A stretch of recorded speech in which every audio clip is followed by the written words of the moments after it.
Hello, everyone. Welcome to another episode of One Shot Revolver. Tonight we are playing the Spirit of 77. But before we start on that, let us do an acknowledgement of country. So I begin today by acknowledging the Wurundjeri people of the Kulin Nation and the Noongar people, traditional custodians of the land on which we meet today, and pay my respects to their elders, past and present. So, let's go around the table and do some quick introductions, and then we'll finish with Dan, who will tell us what we're all doing here. Let's start with Lockie. Oh, as mentioned, Lockie, I will be playing the role of Colonel Roscoe Colgrove. He happens to be a connoisseur of chicken and wears a white suit, cane, and has spent a little time in the war before settling down and starting his chicken empire. I think we might be getting into our legal funds after this episode. I neglected to mention that I am Damien, he, him pronouns, and I'm playing Vincent Peck, criminologist, author, former cop, and possibly has a couple of habits that we might get into. Danielle. I'm Danielle, she, her, and I am playing Gemini, a rising star glam rocker seeking fame and fortune. I'm a pansexual being of pure energy, and I prefer to be that without being hassled. You know, everyone can just let me be what I am. I mean, aren't we all? Not as much as I am. I am a sparkly box of rocks. Thank you, Sparkles. Pleasure. Peter, what about you? Hi, I'm Peter, but tonight I'm playing Vicky Crush, just an only child sent on a cruise ship, but at a rich parent's recommendation, trying to find some love. But really, I'm Victoria Crown, an MI6 agent, under a extremely secretive mission that not even James Bond knows about, because there's rumors on this cruise ship about the Eldritch Drive. And I intend MI6 to know first what it can do. Ooh, dun, dun, dun. Fantastic. Connor, last but not least. Connor is muted. I'm Connor. I am muted. Really good for the podcast listeners. Play a mute. Absolutely. Well, I'm just doing what's best, I think. I'm playing Daryl, Big Duke Dutchman. He's a daredevil stuntsman. I mean, everyone's heard of Evel Knievel, but soon everyone's going to know about Big Duke. And I'm traveling to Sagebrush Island. I'm going to be performing a stunt there that'll, blow everyone's minds. You guys don't even know what's coming. Expecting my mind to be blown. Right. Dan the DJ, let's kick us off. What's going on? Right, so yeah, we're playing Spirit of 77, which is a setting powered by the apocalypse. So the way our players will be playing is the directions is they've each got 5 stats. Might, which is like your strength and your ability to punch someone in the face. Hustle, how quick you are and how good you are at shooting. Smooth, how good you are at talking to people. Brains, how clever you are. And soul, which is how groovy and rocking you are. Each of the players, when they need to do an action, will roll 2d6, add whatever bonus they have to the relevant stat. On a 5 or below, they fail at whatever they're trying to do. 6 to 9, it'll be a partial success or partial failure, depending on how you fill that particular cup. And 10 plus, it's a full success, and usually something amazing happens. Now, our players at the moment, they are on board the cruise ship, the SS Tangerine. They're on their way to Sagebrush Island, which is, among other things, where Big Duke is going to be having their massive stunt. And all 5 of you, plus a few others, are currently seated around the captain's table, enjoying a lovely meal. Some of you might have paid for a VIP pass. Some of you might have been chosen as part of a lottery. It's up to you guys why you choose to be here, but that's where we're starting. As part of your introductions, I'm going to ask each of you a question as well. I'm going to start with Big Duke. what type of stunt are you going to perform at Sagebrush Island? I'll actually be jumping over this cruise ship. Excellent. And like to land in the ocean, or are you starting from the ocean? I'm landing in the pool on the back of the cruise ship. Nice. I'm Oh, so jumping it's lengthways, from the- not. Oh, Yeah, so from the Mr. front to Duke, the you'll be back. jumping from the bow. Oh, dear. You're going straight up the bow? That is the plan? Yep. That is a at the mighty docks, fine leap. huge. At the docks, we'll be using some of the cranes there to create a big ramp. We're just going straight up over the bow, over all of the accommodation, and be landing in the back pool. My God. Even back in my heyday fighting Nazis, I would never attempt something that dangerous. You, sir, have true spirit, true soul, my boy. I'm impressed. I should add, just in case it's not implicit in this description, this is meant to be a kind of replicating big 70s, 80s action movies where one dude can kick an entire karate dojo's ass, where when Daryl Big Duke can hop in a car and outspeed an entire precinct of cops. So just kind of a motorbike, buddy. or a motorbike. Or a tricycle, if you so wish. But the idea is you can absolutely go as big as you like with these characters. Lockie, as Colonel Roscoe, I've got a question for you. Certainly, boy. So, as you said, you served in World War II. What was your role? What did you do? A colonel myself. I led a squadron of collection of gentlemen to recover what was lost from us. There seemed to be a collection of artwork and bars of gold, and unfortunately, somewhere on the way back, the gold disappeared, but the artwork was returned intact. So we did pretty well for ourselves, us and the boys. We still keep in communication now and then. Mm-hmm. Excellent. Vincent Peck, your most recent case was very public. What did it involve, and how did you solve it? Well, as I said, as mentioned in the intro, I'm Vincent Peck. Recent case was very public. Yes, I started on the police force. Well, I've actually failed the police academy. And my most recent case was the case of the missing Pez dispensers. Stolen from yachts in international waters. And basically how I solved it was I got in with the kidnappers of the Pez dispensers and basically huffed so much Pez that they believed I was on their side, and then took them in for questioning.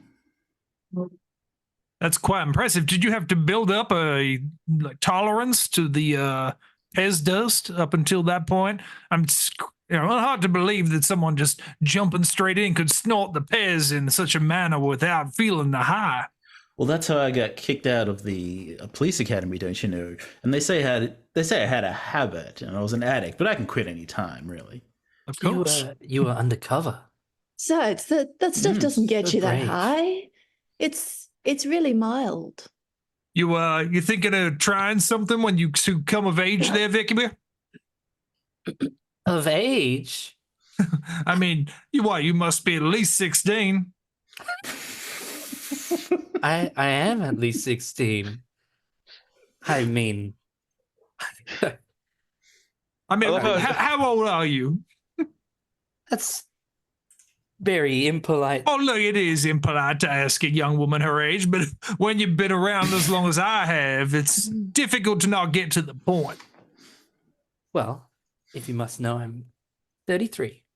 My goodness, I wouldn't put you a day past 17. Hear that, Big Duke? You stay away. She's well spoken for. Those years are catching up. Yeah, I guess you need to stay away as well because she's legal.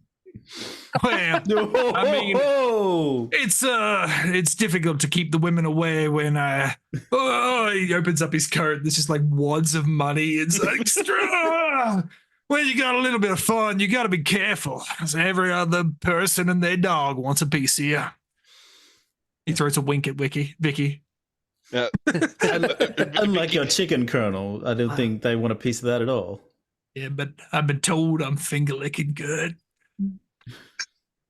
I'll take your word. I'll take your word for it. I love those money-lined coats. I've got a couple back home as well. Oh my goodness. Have you got ones or fives? Oh, these are $100 all through. 100 euros? Well, some of them, yes. I've been around the world once or twice. When you got the funds, you got to fill time. I think there's a case of time travel here because I don't believe the euro was invented to the year 2000. Well, when you got as I've got much a money as I prototype have, coat. you can afford to go to the future. And on that note, Vicky, the cruise director kind of comes up and says, I'm sorry, I've lost some of my notes. What was it that you do for a living? Oh, well, I work part-time at my father's company. I talk to the customers and do a bit of admin work when he asks me to.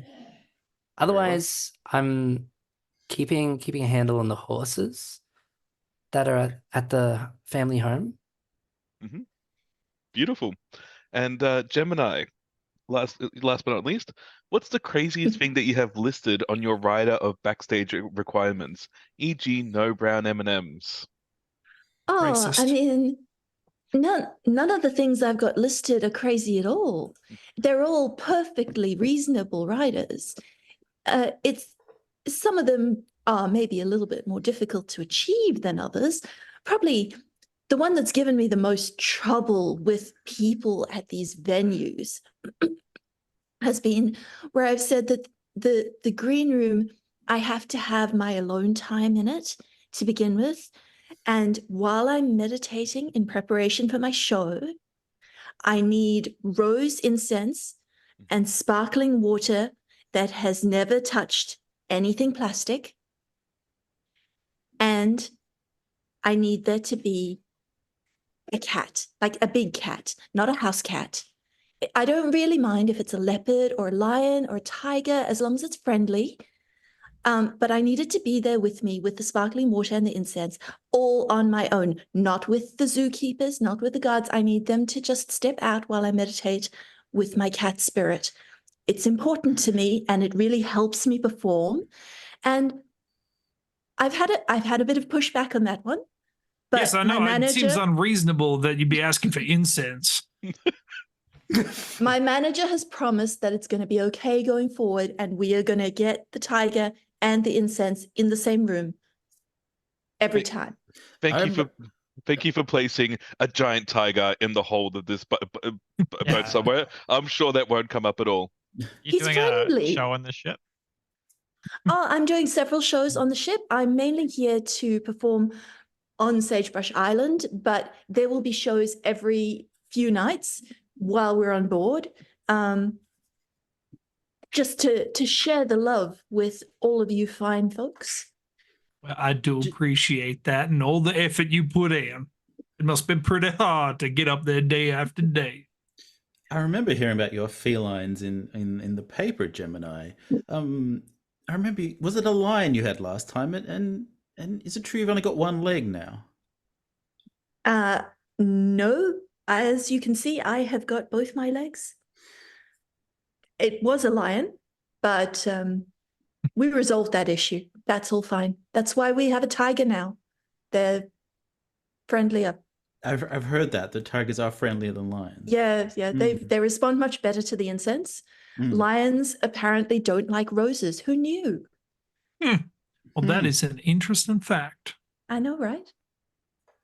That in mind if I ever need to dispense of a lion. It doesn't distress them so much as it kind of makes them a little bit feisty. Like catnip. Maybe even grouchy. Not exactly like catnip, no. There is a lot of rolling around and growling, but there's a lot more kind of bouncing off the walls and growling than catnip. What a coincidence. Yeah. That's how I got kicked out of the police academy. Well, you two youngsters have much in common, but if you excuse me, I need to get to that shrimp buffet. It's calling my name. And he pushes himself up with his walking stick and makes his way over to the shrimp buffet. Excellent. I'll add as well as the captain, there's also two other people at the table. I punch him on the way past. Oops, sorry, my bad. I just slipped. There is pop star Rosalind Gennari, formerly of the duo Tino and Roz, and a just another innocent contest winner, Denny DeMonico. They're wearing a black and white suit, sunglasses on, even though they're inside, and just seem to be generally unsmiling and watching everyone. I wear my sunglasses at night. And the Love Boat song is on in the background since I cannot actually play music. Vicky, you'll turn to the guy in the suit. You're like, "What's your name, handsome? You seem checked out." My name is Denny DeMonico, ma'am. Wow, Monaco, like the city? That is correct. And he kind of like checks his name badge as he says that. Yes, it's French for the Monaco. The Monaco, now, if you wish to kind of see if he's lying or not, you do have a move that you can do called give someone the third degree, where you can ask to analyze them or analyze the scene if you're wanting to know more information about this individual. Yeah, I'll Vicky will be like, what are you drinking? He kind of holds it up. It looks like whiskey, ma'am. It looks like whiskey. Mhm. Why don't you have what I'm having? Oh, A no, Long Island iced tea. no, thank you. I'd prefer to have my own drink. Thank you, ma'am. Okay. Yeah. She'll see Colonel if she's gone. lying about being DeMonico. Yep, so you roll 2d6, add your brains, which is a +1. Yep. So I rolled a 3 and a 1, 4. +1 is 5. Ooh. You're on a holiday. You're not willing to kind of put your work on hold, so you just kind of, yeah, that sounds reasonable. Sure, it looks like apple juice, but it could be whiskey. And moving on from there. The Colonel sits back down with his shrimp. So, what did I miss? Right. The captain kind of, I was about to give my big speech. Welcome you all. Oh, and kind of pats his belly. All right, just got to get up and do this. He gets up and vomits blood all over the front of him. All over the front. Who's next to him? Who wants to volunteer to be next I think to the him? captain would be, so the Colonel would be. He's paid extra to be up there. So you've got your lovely white suit on. Could you please give me a get out of the way roll? So I'd call that a hustle roll, just to avoid getting any blood on your beautiful white suit. Alrighty. As my D6 history goes, I rolled a 4 in total. He as you turn around and say that, he turns and looks at you reflexively, and you just get painted with this red blood. Oh, my goodness, sir. I can't tell what is rosé and what is blood. This is disgusting. I am insulted, and who's going to cover this bill? The first mate, Danny Meacham, kind of comes up. Look, I'm so sorry, and kind of snaps his fingers. Get two staff members turn up and No, get off me, boy.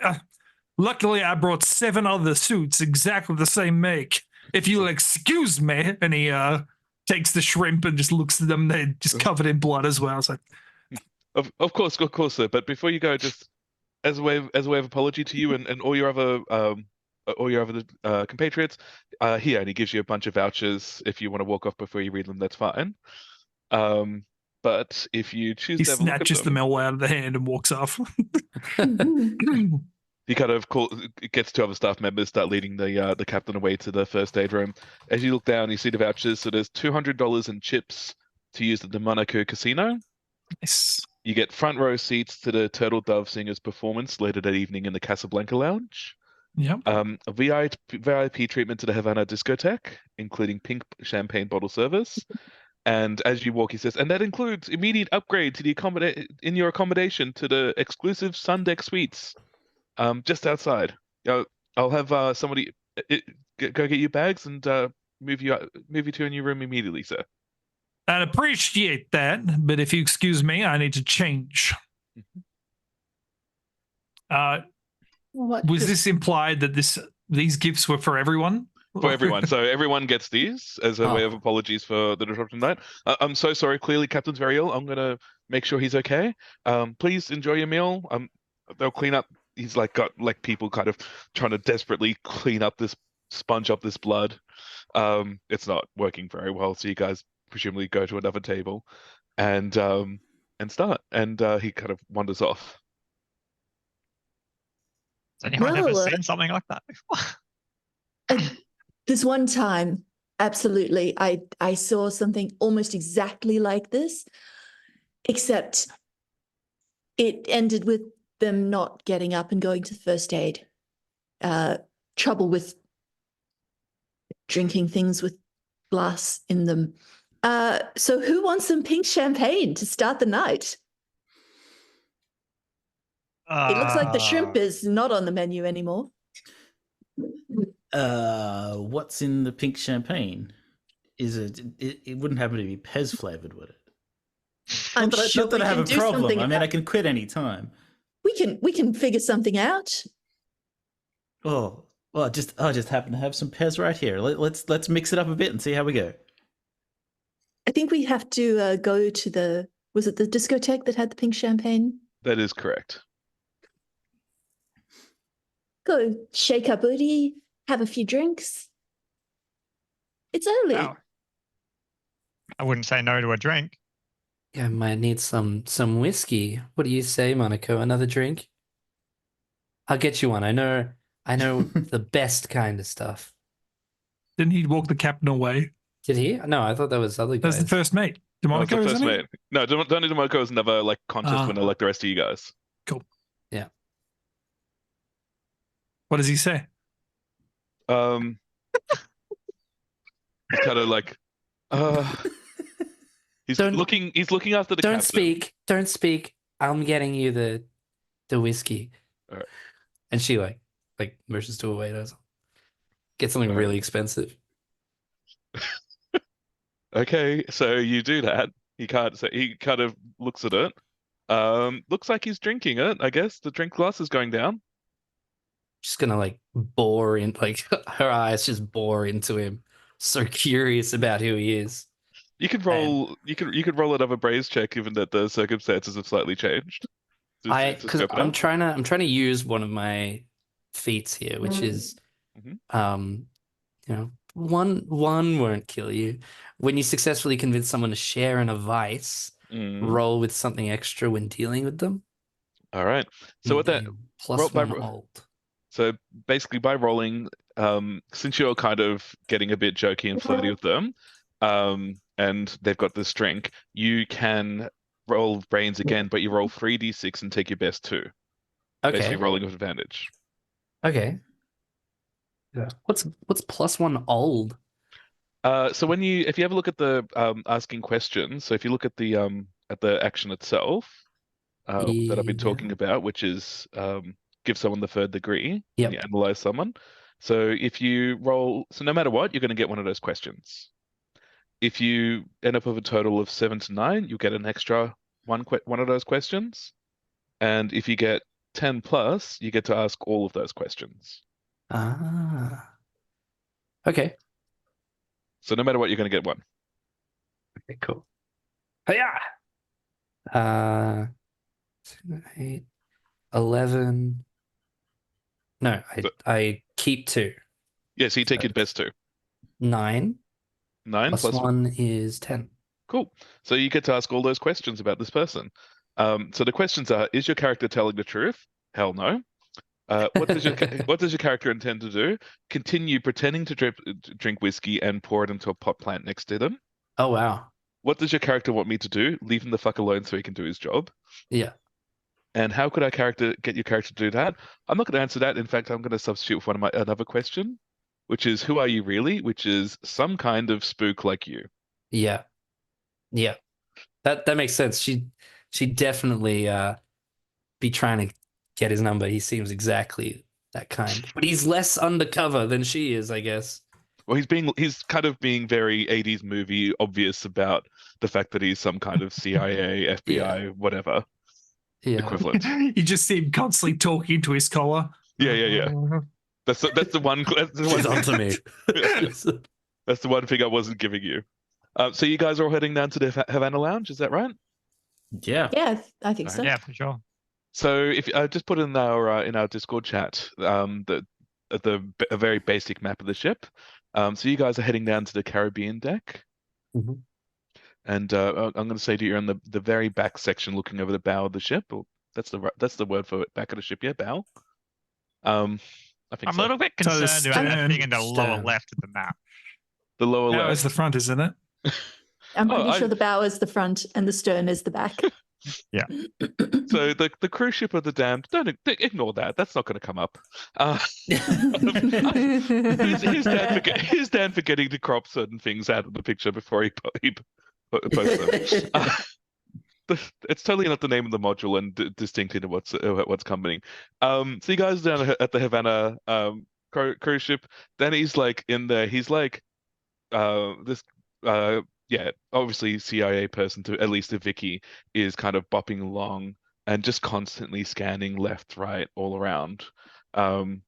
Anybody who tries to engage him in conversations just gets one-word answers at this point because he's kind of so focused on what's going on. Did Rosalind come too? I was going to say yes, Rosalind did come, and they are getting smashed. And the whole time basically talking about their dirtbag ex-husband that they're slash former singing partner, how abusive they were, how she don't need no man to get no money. She's going to have a bigger career going solo than she ever was going to have with him, and a very clear allegory to other people in the real world. I am totally going to spend most of the evening getting smashed with her and agreeing and just being a smarmy asshole. Yep. Would you care to free your mind? That's another small move that you have. So when Absolutely. when you relax through meditation or pharmaceutical assistance and open up your mind to contemplate the current situation, ask the DJ a question and roll soul. All right. Open your mind. So, and soul +3 for you. +3. So that's a 13. Ooh, damn. So you get. This is literally all I can do. So what was your question though? I should have asked that before you rolled.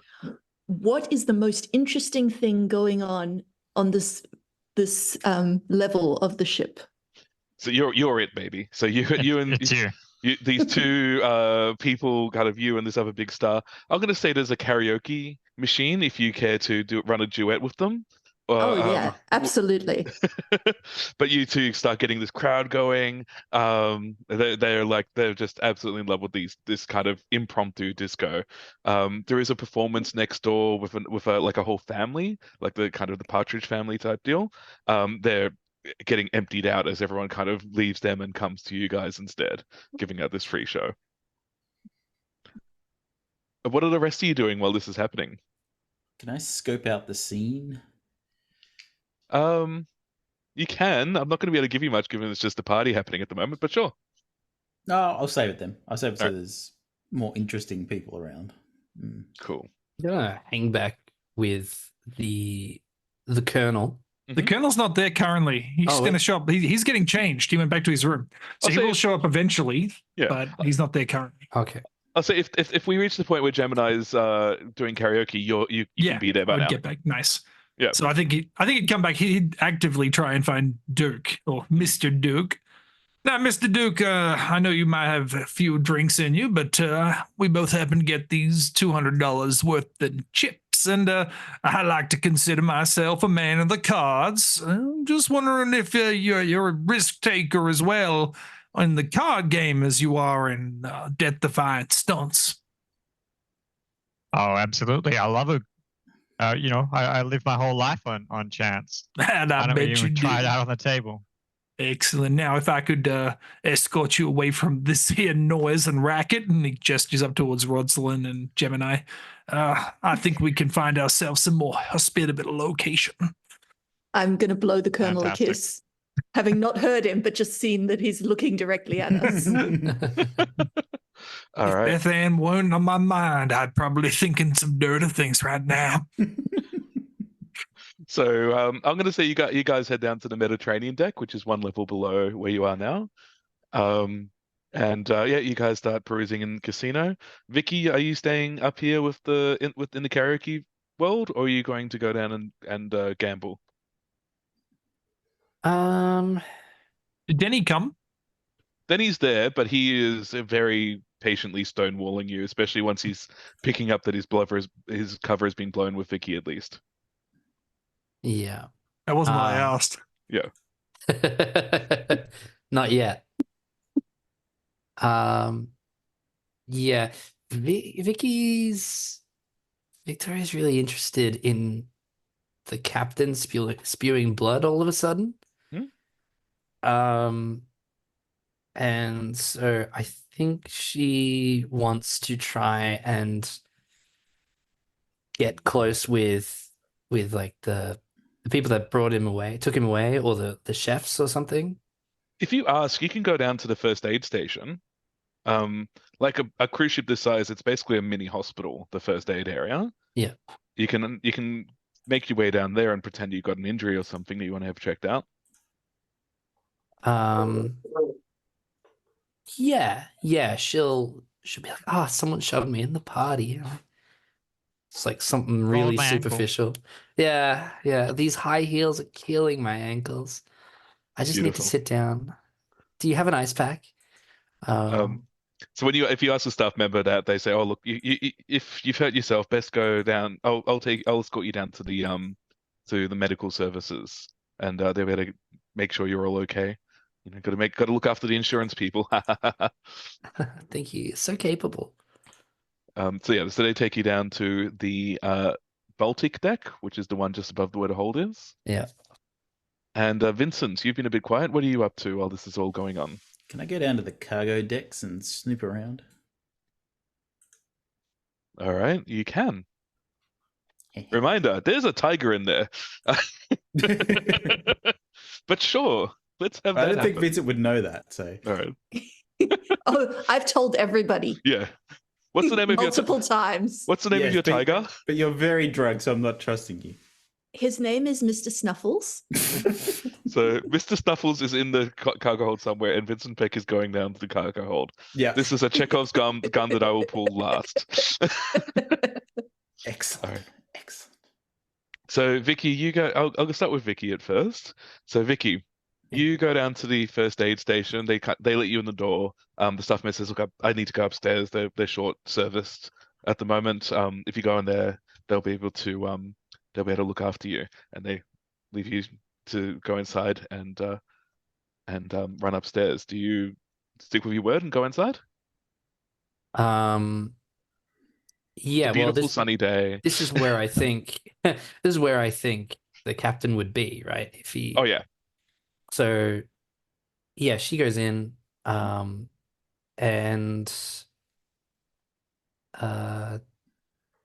she goes in and probably, like, classic thing. She takes a white hospital, like, staff cloak off of inside a doorway, just comes out with that So around herself so they can't see the evening dress that she's, like, got on. Well, I'll say what happens. So before you do that though, so you go in. It's kind of like any other medical reception. So you go in. There's a little desk there. There's a little kind of computer. There should be a receptionist or something sitting there to check someone in. Right. There's no one there. There's a little curtain doorway with a curtain in front. But you can't like kind of nab something. You look like a passenger on the ship. It's not like it's unusual for you to be wearing this dress. That's right. But she wants to look like staff. So do you go through the curtain then? Yeah. Well, if there's a computer on the desk, she peeks through the curtain first, make sure Alright. no one's on the immediate other side. So as you peek through the curtain, what you see is a gurney that's partially obscured by like one of those patient curtains, that they kind of turn around to give privacy. You Yep. see what looks like a tray that's been knocked to the floor with instruments all over. And you don't see anything else from this vantage point. Ooh. Okay. She she she reaches into some concealed pocket in her dress, Mm-hmm. pulls out a tiny little pistol, covers it with her leg as she like sidesteps into the door, through into the curtain and goes into the room. Excellent. That's what I was hoping you'd do. You reach across trembling fingers to pull aside this curtain, and the camera changes to Daryl Big Duke Dutchman and General Roscoe Colgrave in this scene. Colonel. Colonel, sorry. So you two are in the casino. You get as I get the feeling, Colonel, as you're drinking heavy and hard, you get to know the name of the bartender. They introduce themselves as Lester Festus. I didn't make these. Mr. Festus, it is a pleasure, and I thank you for serving me as we play this fine game of, 21? Is that what we're playing right here? I've lost track of the game. That is correct, sir. And as long as you keep on tipping the way that you do, I shall be very happy to play you for any matter of drinks that you choose to ask for. Excellent. Thank you, Mr. Sorry, what was it again? Lester Festus. Festus. That's an interesting combination. Your parents, what, they had something against you? No, I started off under my daddy's name, but when him and mama split, I ended up getting changed my mama's name. Oh, I'm sorry to hear that. It is most upsetting when you have a broken home. I myself have lost my wife of many a year, Beth Ann. She was good to me, but time heals all wounds, and that of another woman does too. So if you happen to find someone who would be looking for a gentleman of this physique, please send her my way. Well, you seem to have a fan club of your own, sir, and he kind of indicates, and there is indeed like this little gang of gold digging hussies wearing pink and sparkles off to the side. Kind of one of them kind of gives you that flirty little wave over the distance. Well, Mr. Duke, I mean, I can't have all of them to myself. You reckon we could, show your skills, show mine? Well, I think that's certainly a risky game to play, but I love risks. I'm proud of you.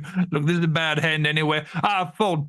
It stands up from the table. Lester, I've got some business to attend to.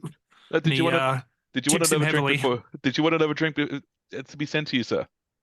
Well, maybe I'll get a drink from myself and some of these here ladies. Actually, look, how's about you just order them all apple daiquiris? That's what the ladies are drinking, is it not, these days? That's correct, sir. Excellent. How many of them? 7 of them? Yeah, look, send over the 7 and say it's from myself and this here Duke. I'll be just a moment, sir. I need to go down to the basement to get some more of that delicious drink, and I'll be right back. And he leaves. And I'm sitting there like, well, thank God. I was going to lose that hand real bad, and I didn't want to have to play it. So Big Duke, you're kind of introduced to this group of middle-aged, ex-divorcee, Florida-born hussies. They kind of initially only focus on the Colonel, but then when they realize that you're some big up-and-coming action star, they start fawning over you as well. So which one of you ladies here is the youngest? That would be me. This is how we get cancelled. Okay, cool. Bye, everyone. This is why I was terrified knowing what was going to play Colonel. So this platinum blonde, tanned to leather, when you ask her age, claims to be in her 20s and is clearly at least double that, if not triple. That's me. Well, the up and downs are just... I'm a risk taker myself. Let me buy you another daiquiri. Maybe she has some grandkids. Please tell me about your family and their ages.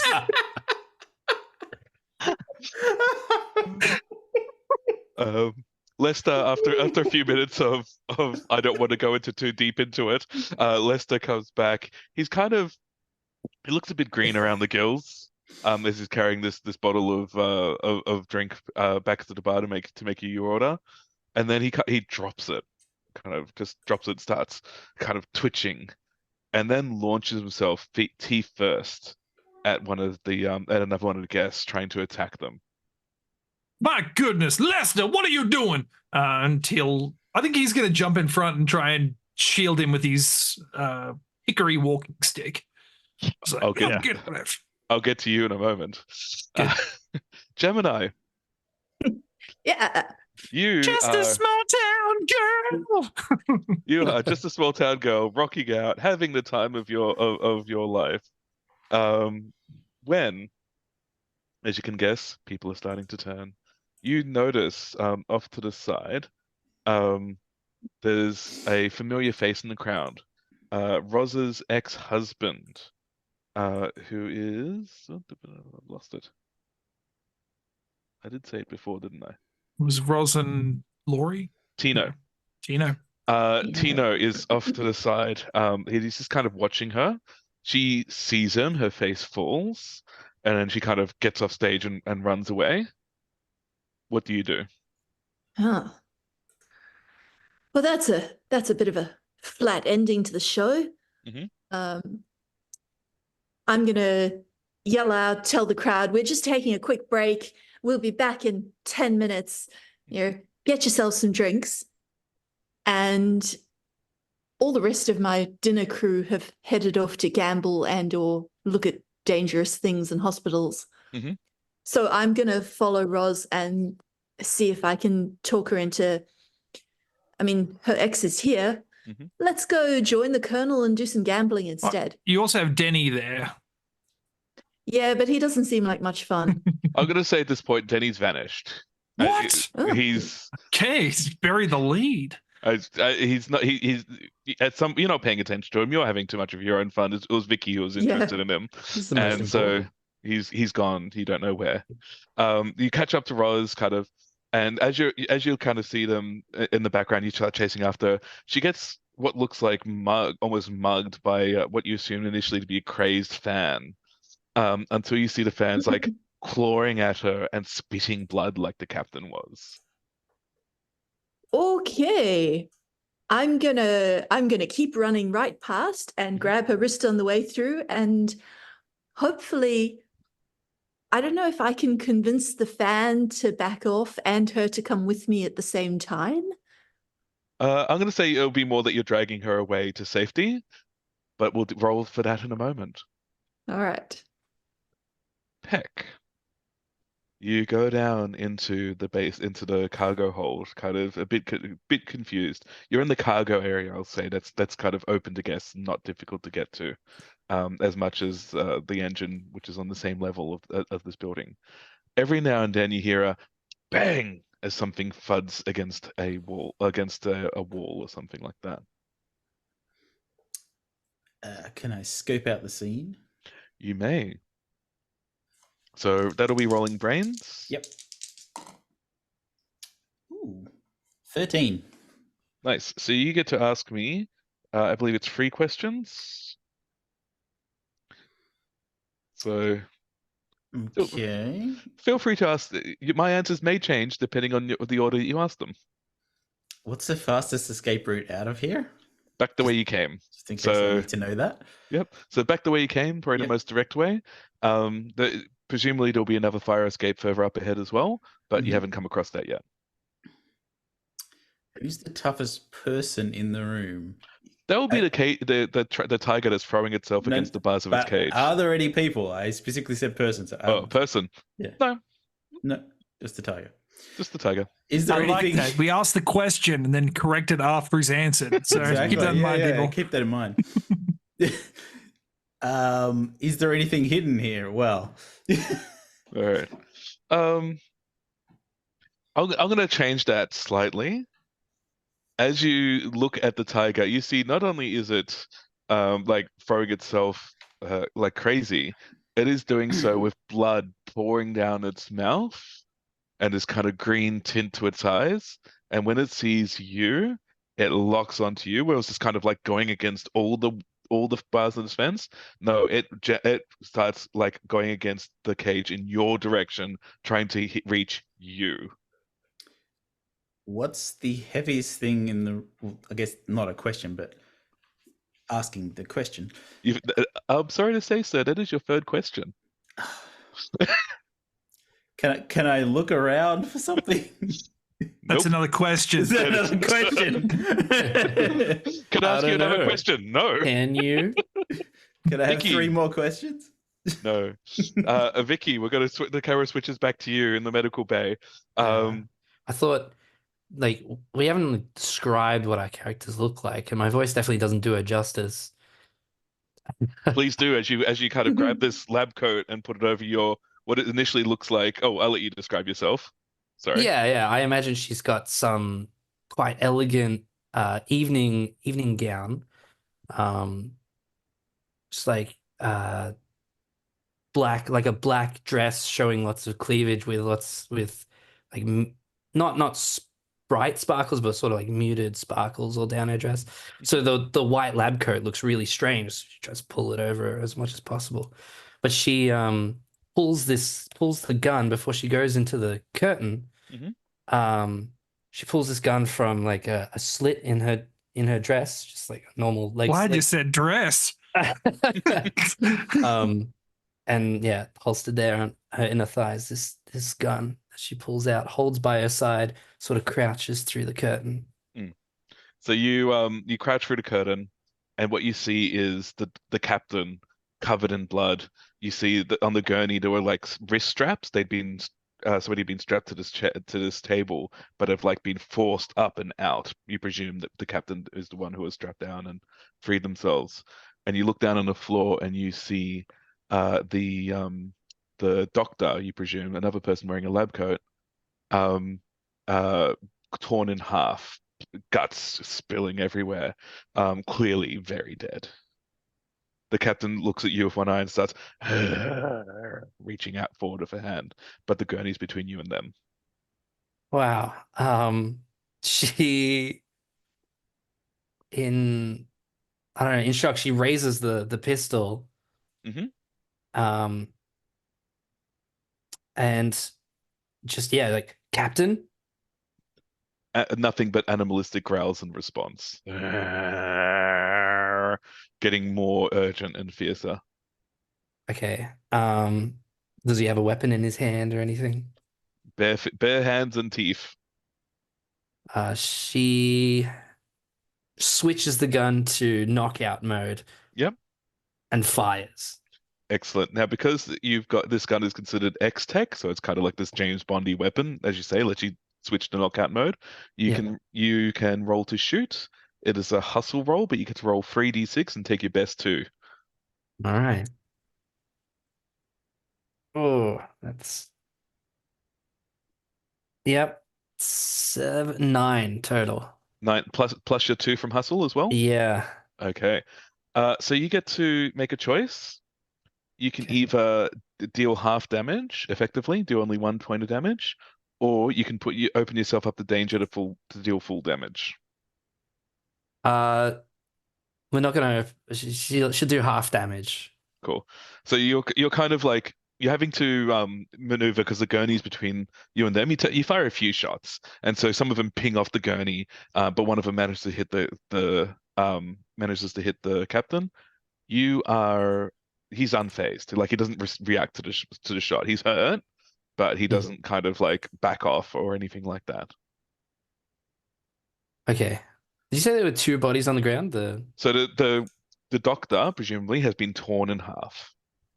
Oh. So two half bodies. Two half persons. Okay. I don't know. She might just get out of there.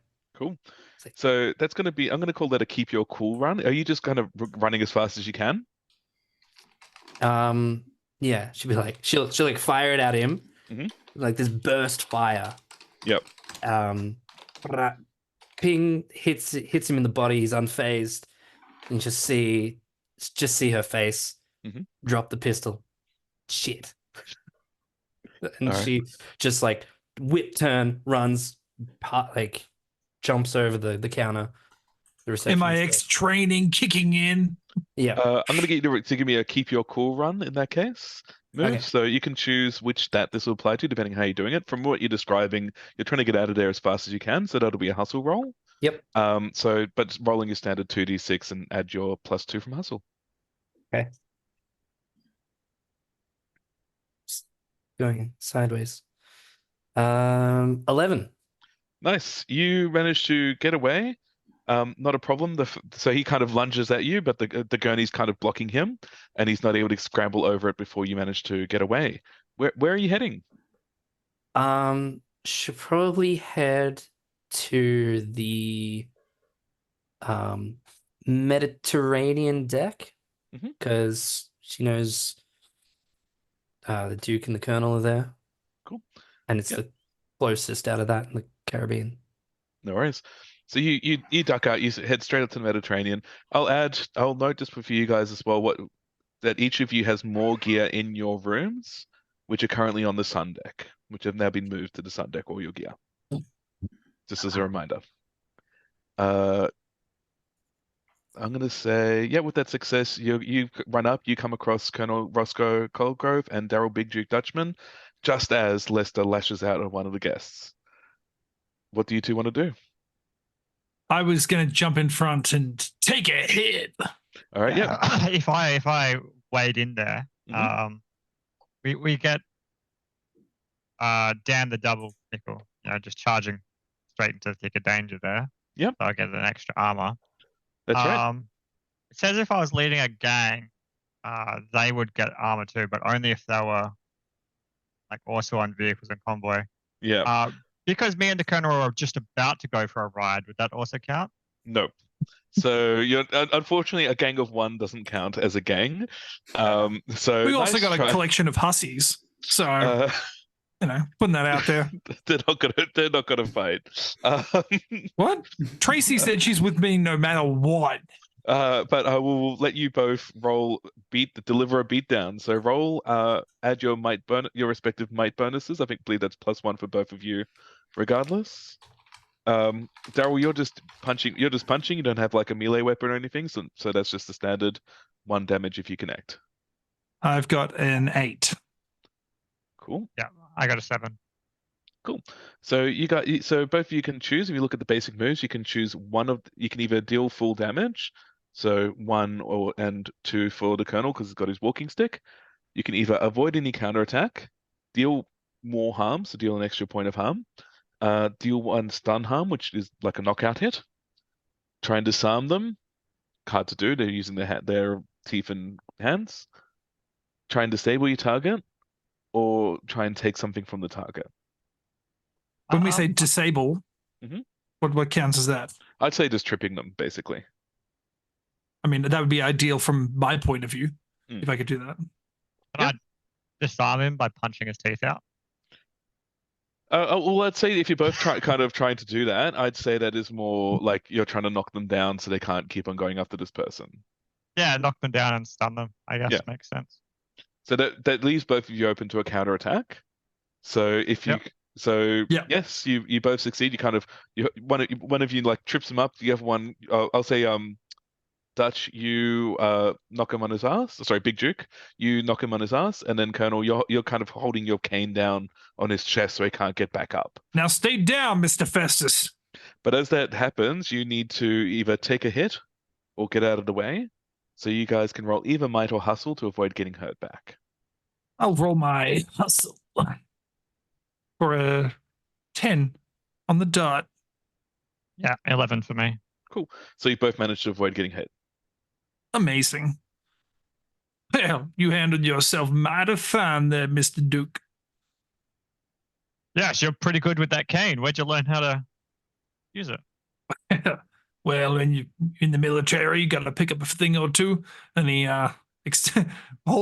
he pulls back his white suit jacket to reveal a pistol tucked into this under his arm. I regret to inform you. Yeah, holstered. He's got one under each arm, but you can only see one. I regret to inform you, those pistols are in your cabin. No, I just went back and got them. Nope. What? Nope. You are not walking around armed for no reason, just because you saw cruise ship of the damned on a map that I accidentally revealed. You've got your stick, and that is it. Fine. I I'll will show you call the empty holster. I will This is call where you I'd put my shenanigans. gun if I was so inclined. Guns would be really handy right now. You should have done that. No, I'll tell you, he's just having a bad case of the oopsie daisies. All right. As you do that, you see Victoria running up. They've got a lab coat on. They've got a. Have you holstered your pistol? Or are you walking out with it? She's lost the coat and holstered the pistol. Mhm. She's back in Vicky mode. Yep. Stay back, Vicky. This gentleman's a little inebriated, I'm thinking. You just see him on the ground. He's like, no words, only snarls. Yeah. Some people can't hold their liquor. You think What's this that he's been drinking anyway? Pick up the bottle that he's got. Just alcohol, or is that it? 80% alcohol? It's just Yeah. methylated spirits. It was what was the drink you ordered? Like an apple Apple teeny or something? daiquiri. Apple daiquiri, yeah. So I don't know the ingredients of daiquiri. I'm just gonna say it's Pretty so much rum. It was the bottle of cheap ass rum that he'd had to go collect from the basement. Oh, okay. Well, I'll crack open the bottle and offer a drink to the Colonel as we're standing here. Then. Oh, don't mind if I do. I press a little extra weight onto Festus's chest with my cane and take a swig straight from the bottle. Right, as you guys pause, the camera will lift back from you guys, thud straight onto a tiger as Vincent Peck is realizing what a mistake it was to go down where a zombie tiger would be. Bring it. What would you like to do? I like to run. Sure. I'd like to go to my cabin to get my 38 service revolver. Excellent. I will say that will be a keep your cool roll. Yep. By getting out of the way or acting fast, I'm going to call that a hustle roll. I will warn you, if you fail, the tiger breaks free. Is a hustle, you say? Hustle plus hustle. Well, that's 2 6s plus a 1. So is that a critical? So you managed to get all the way up. All around you, people are screaming, and you see some people with blood down their faces, chasing others as you run upstairs. So you're heading straight to the sun deck, to all the way, like going up 5 flights of stairs. Oh yeah. Right. I'm like Neo, critical. As you close the door behind you to the cargo hold, you hear a smash and the tear of metal as the tiger breaks free. Do you want to roll brains to see if you remember to lock the door behind you or not? Sure. 10. You have the herewithal to lock the door and not have a feral tiger roaming this ship. As I'm running to my cabin, I'm going, no need to panic, no do panic, everyone. There's no tiger here. There's nothing like that. There's nothing like that. No need to panic. Rising up, back on the street. Took my time, took my chances. Look, this game's already at risk of being sued. Let's not take it out any further. Not like I'm in tune. There's no time, so we're not gonna be sued, and the beat's just slightly off. Look, we're gonna be sued. We're gonna be cancelled. What's a third one? We're gonna have a trifecta. I'll be gently racist at some point. Let's get Dan's opinion on Canadians. They're lovely people. I can say that on camera. Shit. Gemini, as you move to grab Roz's arm and drag her up, could you please give me your own keep your cool roll? If you're just kind of powering through that, this will be a plus might. But if you have a look at the things, all the stats are available to you. If you can find a way to describe it as using your soul, I'll allow it. But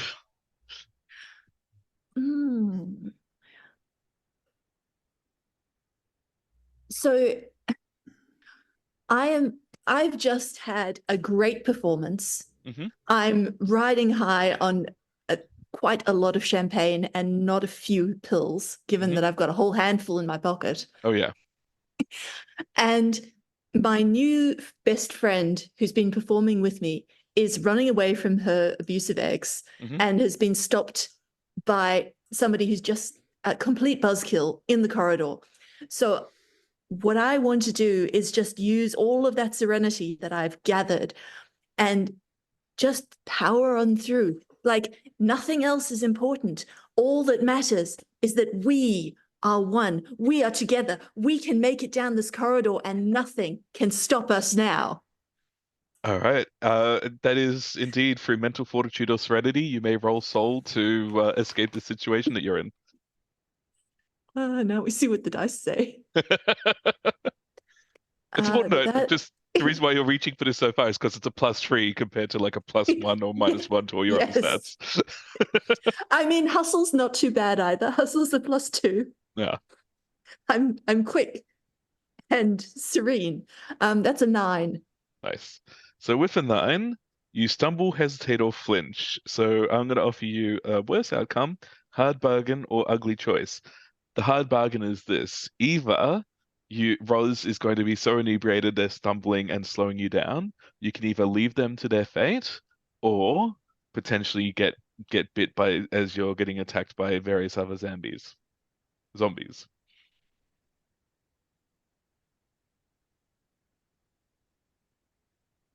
Having people bite me sounds pretty bad.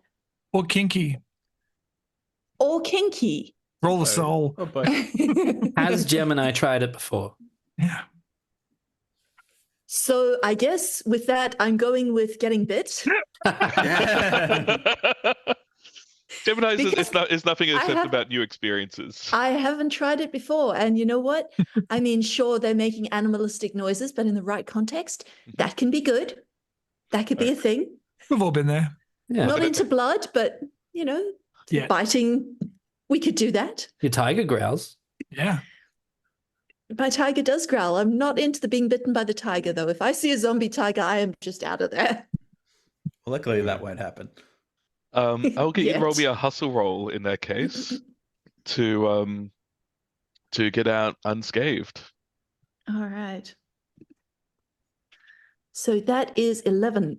Cool. So, despite the fact that Roz is slowing you down, you kind of like pull them. You run around, push them. You get them to kick off their high heels and run faster. You manage to make it all the way to your room.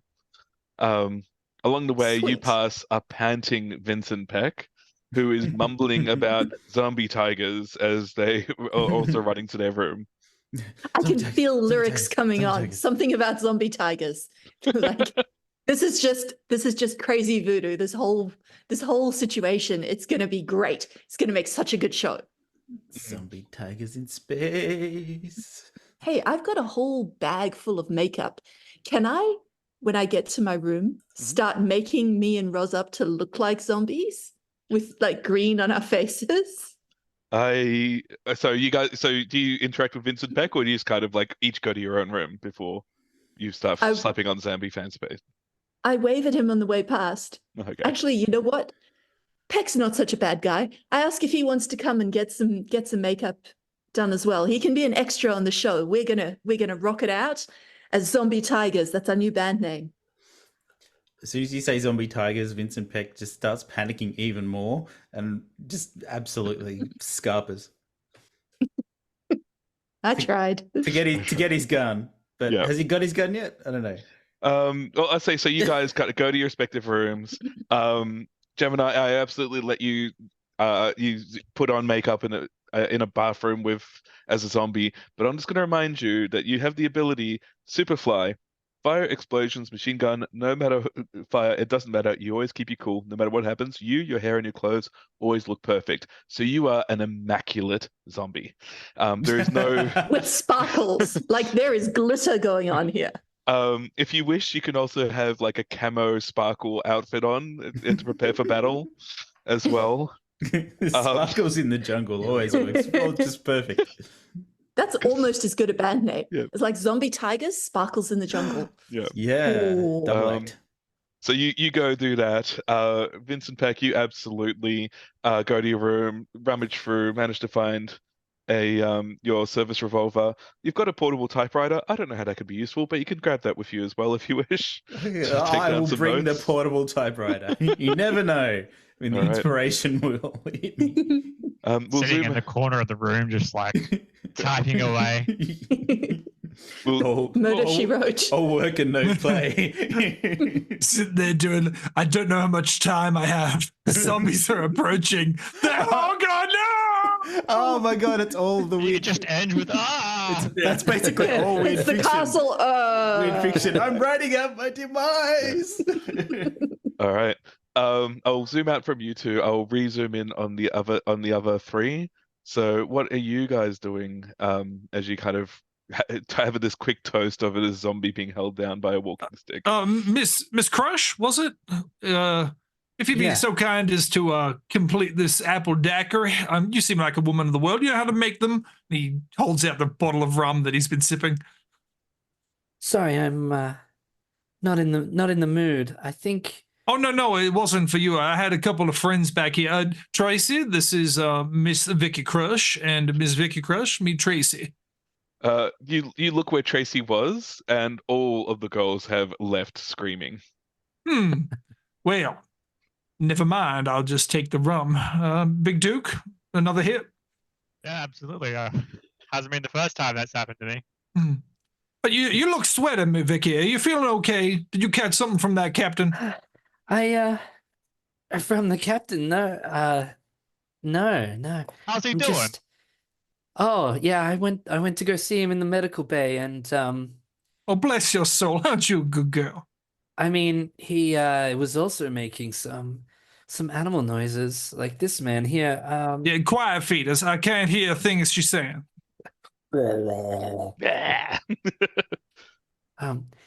You know, someone needs to talk to the staff about this. You stay here. I'll go to the bridge and. Yes, talk no, to that them. is fine. I think Mr. Duke and I can entertain ourselves. Pass it back. As you do that, another 4 zombies start coming in through the doors. Oh, look, Tracy's returned. Maybe I could use your help after all. She went to go and find some friends. Tracy, over here. Vicky, before you go, that apple daiquiri, we might need it again.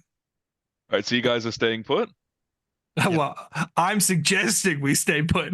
You're just a reminder, you're armed with only your walking stick and your guns are upstairs. I've got my holsters. All right, Duke, you're always better with your bike, which is in storage downstairs. You know, don't With need the bike tiger. yet. He doesn't know about the tiger. I don't know anything about what tiger. Talking about. I'm waiting for these lovely ladies to come over. Zombies. Well, we don't know the zombies. No, We've seen clearly. clearly Mr. Lester here. He's acting a little weird, but these girls, maybe it's a theme night. That's what All right. it is. Had a few drinks by now, you know. You really at this point, embraced it the doesn't theme. matter. What a method acting. So They're just Vicky's just enthusiastic. Yeah. Like, so there's Vicky, something going wrong here. Can't you Yes, see? I know. Look at this theme night. It's crazy. He is so committed to the bit. Look, Lester, no, I need you to snap out of it. I'm thirsty. And All right. no, look, 100% committed. That is why we paid the extra dollars for these tickets. could you both give me another take or hit or get out of the way roll as you patiently wait for these zombies to come and chomp on you? Come over here, Dan. Let's see if I can get that drink for you. I'm going to try and take a hit from Yeah. Tracy. Yep. 10 on the dot. She is clawing at you, and somehow you are under the impression that this is some kind of amorous advance. Oh, I tell you what, look, come on. I don't heal easily. Tracy, listen, I don't heal easy. I don't want the scratches or the biting. Those will leave marks for weeks. Duke, if you could also do the same. Yeah, I got a 10 as well. Oh, look at us. Look at us. Vicky, Wow. if you're sticking around to convince them to stay, you are also going to take one as well because you're right there. Vicky's gonna try and get through the girls. So yeah, roll Or like on the other offensive side. Yeah. Get out of the way, I think. of hustle or take a hint. Yeah. It's like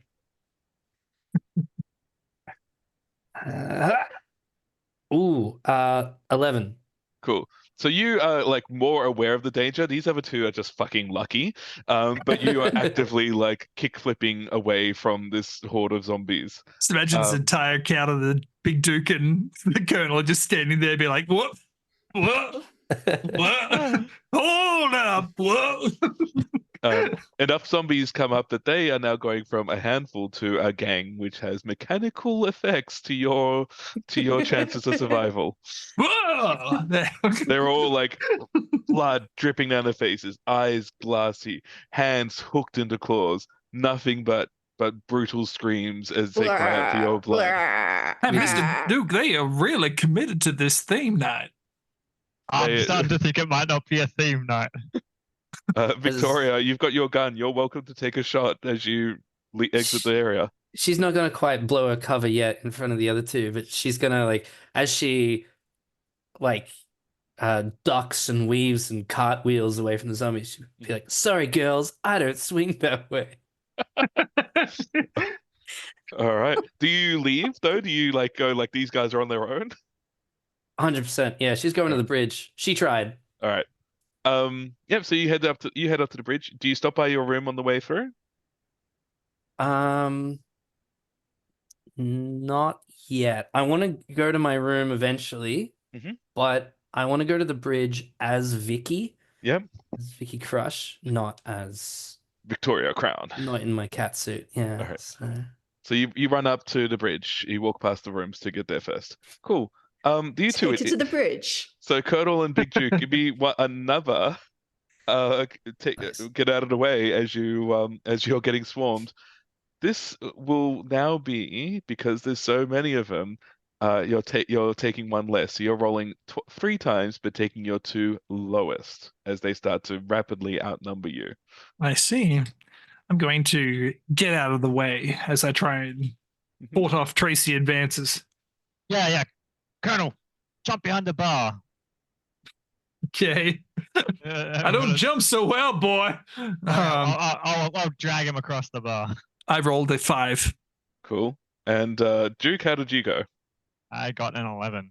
Nice. So you like finally click long before the Colonel does that. No, this isn't a theme night. This is real danger. And you leap over the bar to have a barrier between yourself and this gang / horde of zombies. Colonel, you're so like everybody wants to love me that Tracy manages to take a bite out of your neck. You take 2 wounds, so you take 2 damage. Ow! Damn! For the curious, the maximum is 8. At 8 you die, so that's a quarter of your health gone. As you're dripping blood down your beautiful suit. Come on! I just changed. Would 5 more? Yeah, would you care to run away? I'm going to leap behind the bar with Duke for a moment. Like, Duke, I don't think there's something right here. That's not normal. Can I, at this point, scope out the scene? Sure, go for it. Roll plus brains. Yep.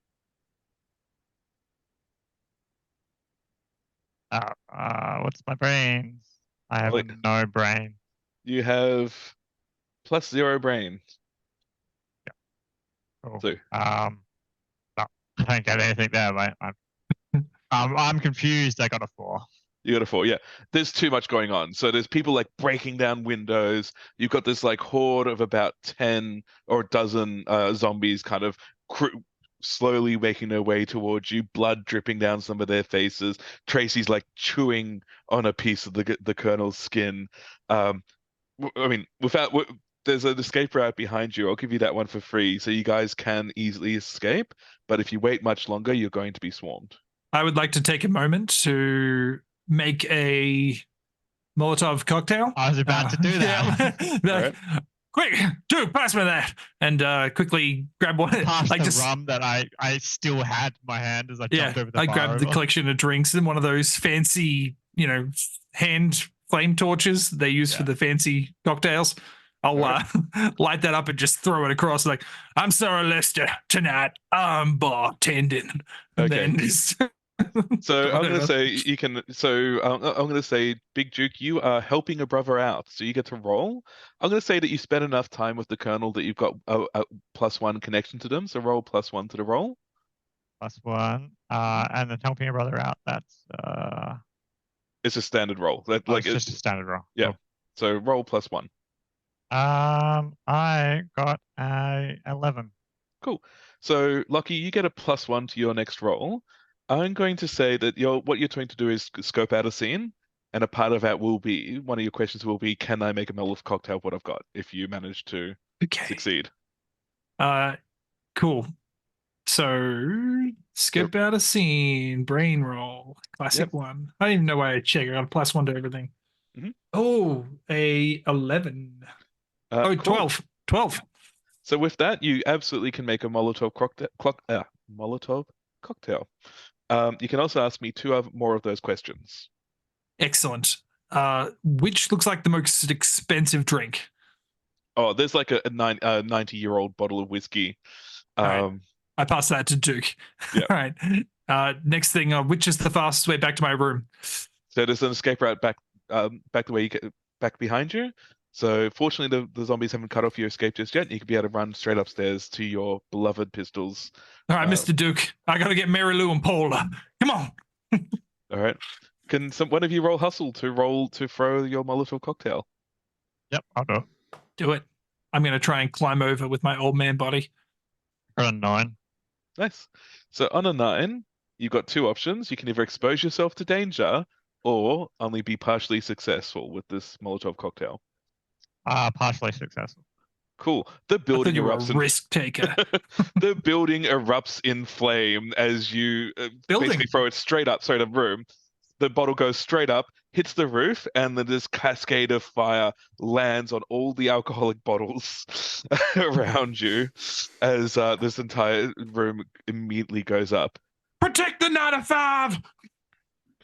Could you both roll me a get out of the way roll? Both of you roll hustle as you escape hopefully without taking danger.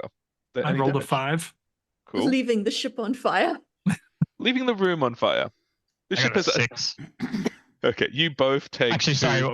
Is that hustle? Plus hustle, yep. Okay, 8. Cool. Still not enough to win. So you managed to take the damage. How much? You take, I'm going to call it 2 damage. Ooh.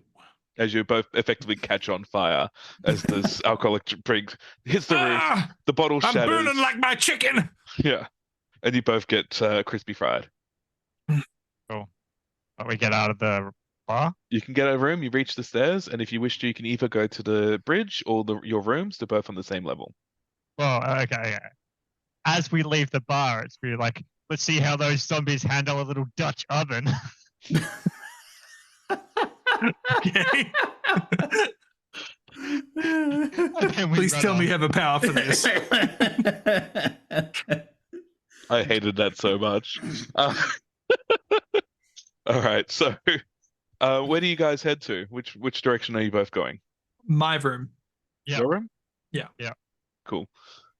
So you head to your room. Yep, you pick up your pistols. What are the names? Paula and Mary Lou. Paula and Mary Lou.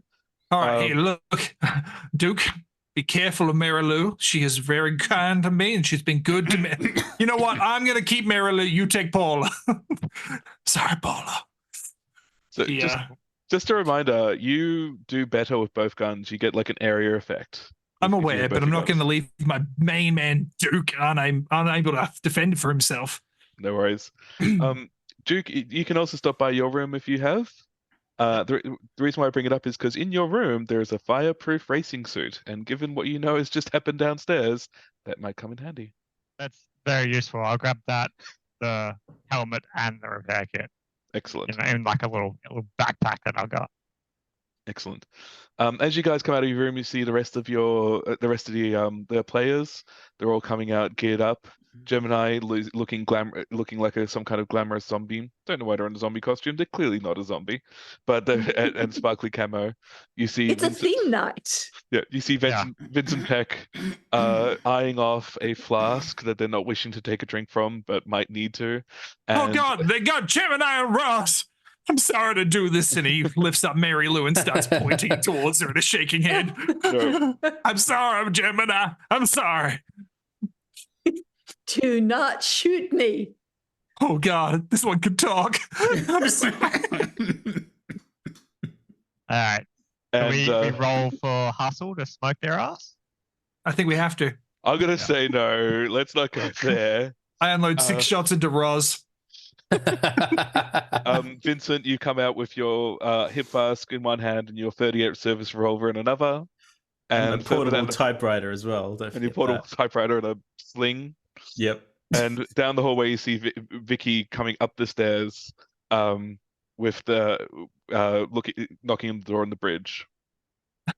I'm out of bullets. Quick, Duke, Hammond, Polar. I need to finish up Roz. I am going to whip out my magic flute. And Whip it out. Right here? oh Wow. yeah, out in the corridor. Where did you keep that flute? Give in me my a pants. two. Where else do you keep a flute? I have All right. pockets. So you whip out the magic flute, Tootle a bit of a tune. which in this game is not a euphemism. Totally not a you. euphemism. And Otherwise, playing a tune on it would be entirely different. I can play a tune on your flute. And You need to use both hands. I want to ask the magic flute where the best place for the groundbreaking debut performance of the Zombie Tigers should be. go for it. How do you have all this cool shit? I've got a gun and a stick. You've got a wealth, which you haven't had a chance to use yet. That's your. So if you look at your character sheet, there's a fang, which is like your like super thing, and your thing is money, and you've been using it liberally so far. I'm aware. It just hasn't done anything good for me. Exactly. So that's a 14 on where's the best place for my performance. Jesus Christ. Oh my God. That's I feel like It's like I the feel like I reverse. should play the bard more This is often. the reverse Henry. so. Just to explain what has happened, Gemini's fang is an enchanted flute. When you play a short tune in it and ask a question, you roll plus soul, and on a 10 plus, it will give a direct answer in a voice that only you can hear. And I feel terrible giving you a smart ass answer on a 14, but I feel like the flute's only response to that can be on dry land. Right, to the lifeboats. We need to get to dry land as quickly as possible. The ship is moving too slowly, and the zombie tigers need to make their debut performance as soon as possible. Roz and I are hyped. We're ready to go. Are you guys on board? So as you say that, Vicky, the door to the bridge opens. You see Danny there. He kind of gives you the Secret Service nod because he recognizes you for what you are. That's just like you recognize him for what he is, and lets you and your compatriots into the relative safety of the bridge. Oh wow. She like signal. Yeah, she nods back, but knowing that she's caught. But I think he'll understand that she hasn't been compromised by the others. Mm-hmm. She looking into the bridge. I think she'd like to scope out the room and see who's in charge. Go for it. Did the rest of you come into the bridge as well? He's kind of like, you need to come in now before they come back. Okay, I pulled myself away from because it's easier just to drive the whole cruise ship to land rather than getting it. I guess that's fair. Yep. That's fair. And the ship probably has like a speaker system, so Play we it to could do everyone. a warm up that everyone. Yeah, Yeah. I'm on board. All right. So you all go into the bridge. He locks I the door behind finish you. reloading my gun over Roz's dead body. Give her a nod and then walk into the bridge. Rose is unharmed because you did not roll for that. And Okay, I'll roll for it. No! Stop killing unarmed civilians. She was a zombie. Hey, she's got 2 arms. Oh God, run!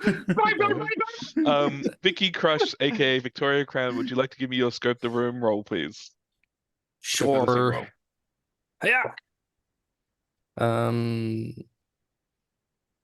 8.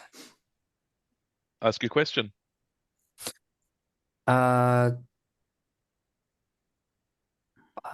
Who's in charge around here? All right. So as you go inside, so you see the first mate, Meacham, is kind of running around with a chair.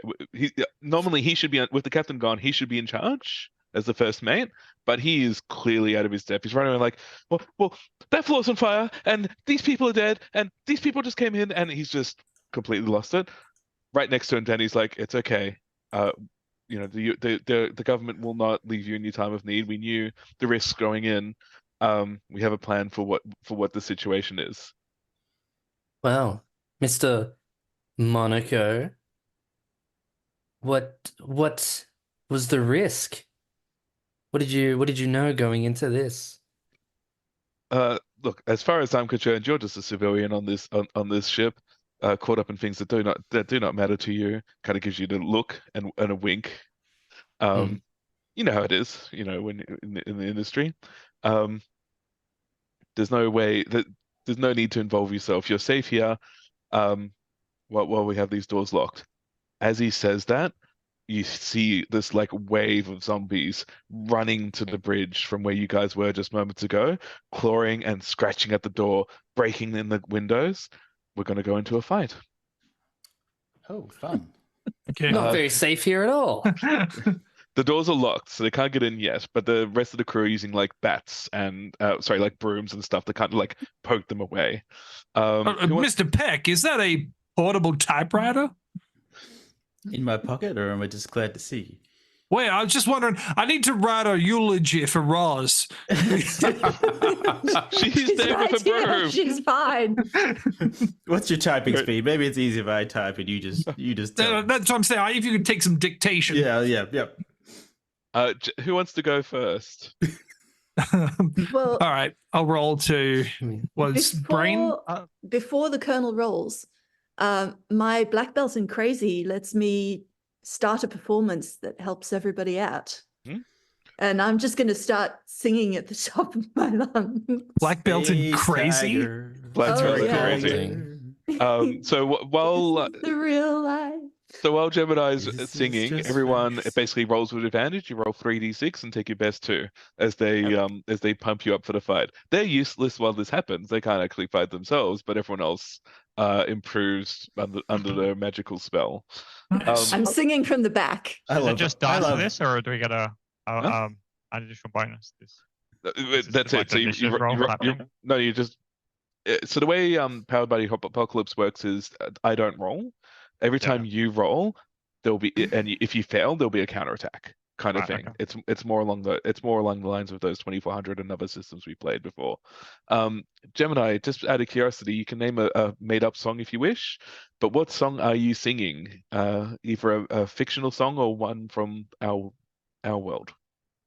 I am singing one from Creative Commons. I'm singing tribute, even though it hasn't been written yet and won't be for a good 30-something years. I think we can safely say that this is a song that tribute's about. I was just going to say that. A long time ago, nice. Me and my brother Kyle is hitchhiking along this weird empty ship full of people who are snarling at us. And all of a sudden, there shined the shiniest singer in the world. That's a lot of lyrics for playing on a flute. I'm very impressed. And we cut it off there. I'm gonna nominate who goes next. Vicky, can you tell me what you do? Vicky actually wants to not engage in the fight, but use the distraction of the coming fight to like bring up the schematics of the ship sort of thing and find out where she's looking for the Eldritch Drive. All right. Remember, so she wants to know where maybe the engine room or if there's a space in the ship that's not marked on the map that looks like a room. Look, I'll get you. Don't need to roll. You don't need to spend your action on that. It makes the most sense. It's down the bottom. So if you look at the map, you'll see engineering, maintenance, storage, and cargo decks. So it's down in that bottom level. It's right next to where the engines are. Like that push the ship forward. Okay. The Eldritch Drive is effectively the engine of the ship. Okay, cool. So you can just have that information for free. So she might try and get some kind of credentials to get down there. It's 70s though, so. So you can spend your turn trying to convince Danny. Look at this. Look at the situation. Let's go down and shut down the Eldritch Drive type thing. There you go. Yep, go for it. I'm going to call that. There is a specific getting what you want. Roll smooth, which is a +2 for you. Yep. You no longer have your one won't kill you bonus though, because you are not currently enjoying a whiskey with Danny. No. But do I get the something more because of Gemini's song? No, because you're not doing a fighting action. Oh, is that just fighting? Okay. Yeah. Ooh, 10. 10. So you get what you want, and you get to pick 2. So to either act immediately, do not demand immediate payment, perform especially well, or they're happy with the bargain. Pick 2 of those.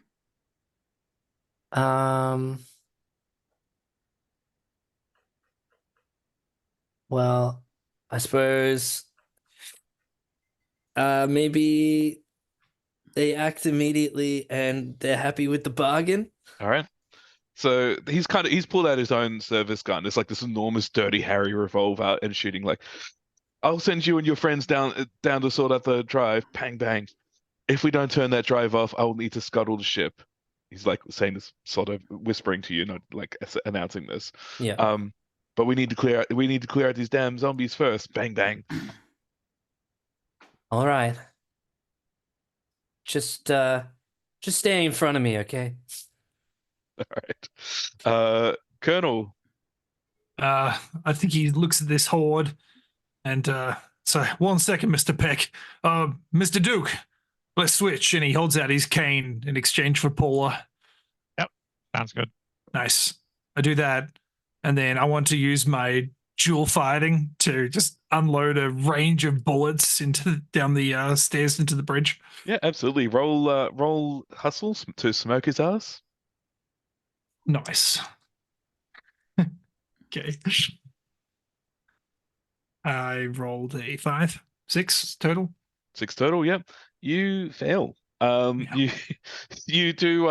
If you've seen Archer, when he does the cover fire or whatever it's called, where you just like you shoot, and by the time the smoke clears, the zombies are unharmed.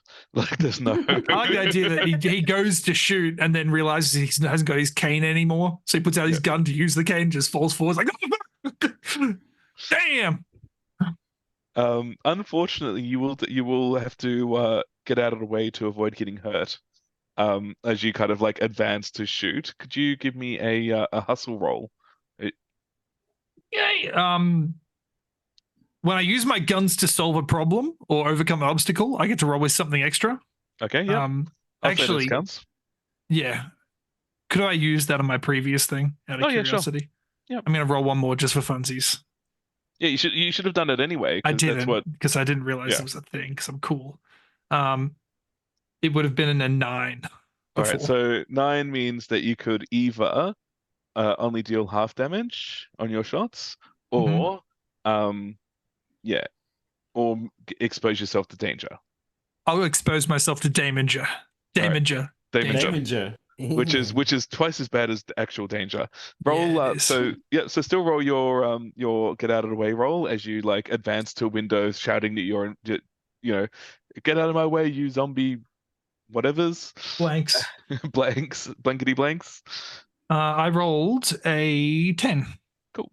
And you manage to just dodge out of the way as a zombie kind of reaches through and tries to grab onto your stupid Colonel tie thing that's around your neck. Fool me once, Tracy, shame on you. Daryl Big Duke Dutchman, you've got this big, heavy hickory walking stick that's been handed to you. What do you want to do? Well, it does 2 harm when used. Yeah. Really? Wow, that's pretty good. Yeah. Great singing, Gemini. Because the only thing better than these zombies is their sense of rhythm. And he's going to just wade in there. Yeah. So you charge through. I'll also add that while you're doing melee attacks, it also has the area effect while Gemini is playing, as you kind of learn kung fu somehow from this. If you could please roll might to deliver a beat down to these zombies. Yep. 3d6. So 3d6 and take your best 2. Shit. 7. So on a 7 to 9, you can either do your damage or avoid a counterattack, deal bigger harm, etc., etc. Sorry, deal my damage. So you can either deal your full damage, yeah, or avoid getting a counterattack, deal extra harm, deal 1 stun harm, or disarm your target. You can't really disarm them, doesn't really count. So I'd say that's really, so either, deal more harm than normal. Deal great harm, and then because, was it like an area effect thing with decaying? That's right. So you'd knock out a bunch of zombies, but to do so, you're kind of like leaning out of the window to do so. Could you give me a get out of the way roll, either hustle or might, your choice? Cool. I got a 12 for that one. 12.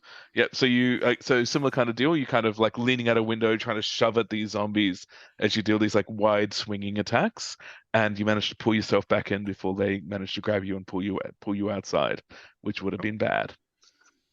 Yes. And Vincent, would you like to take your shot? Vincent pours out a little bit of powder onto his hand and he says, Pez, don't fail me now. And he looks at Gemini, gives her a wink, saying, I can quit any time.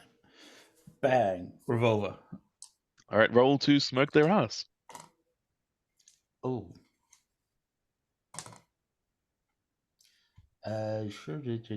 Hustle, I think that is. Plus hustle, yep. 8. Cool. You can either deal 2 damage, but you need to expose yourself to danger as you get closer as well to take your shots. Or you can only do half damage as your shot like pings off parts of the ship and stuff like that. 2 damage, and I'll expose myself. Ooh. All right. Roll hustle. Oh, Kiki. right. Expose myself Flutes to all the around. zombies. So expose yourself to the To get the flute out, yeah. Yeah. roll plus hustle.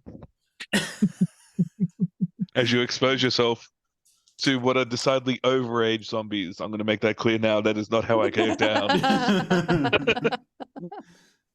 Do we get a bonus or not?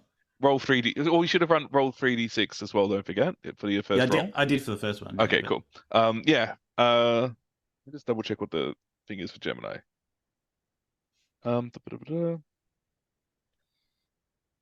yeah. Everyone on the team rolls with something extra. So yes, you do. Ah, sweet. Amazing. Oh, doesn't help me. Roll a 1. What's my bonus? What is it? Your plus your either your hustle or your might, which your choice. Hustle. 8. Cool. You take.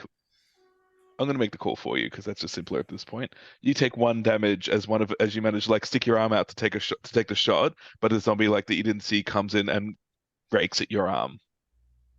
Oh, my flute. Yeah.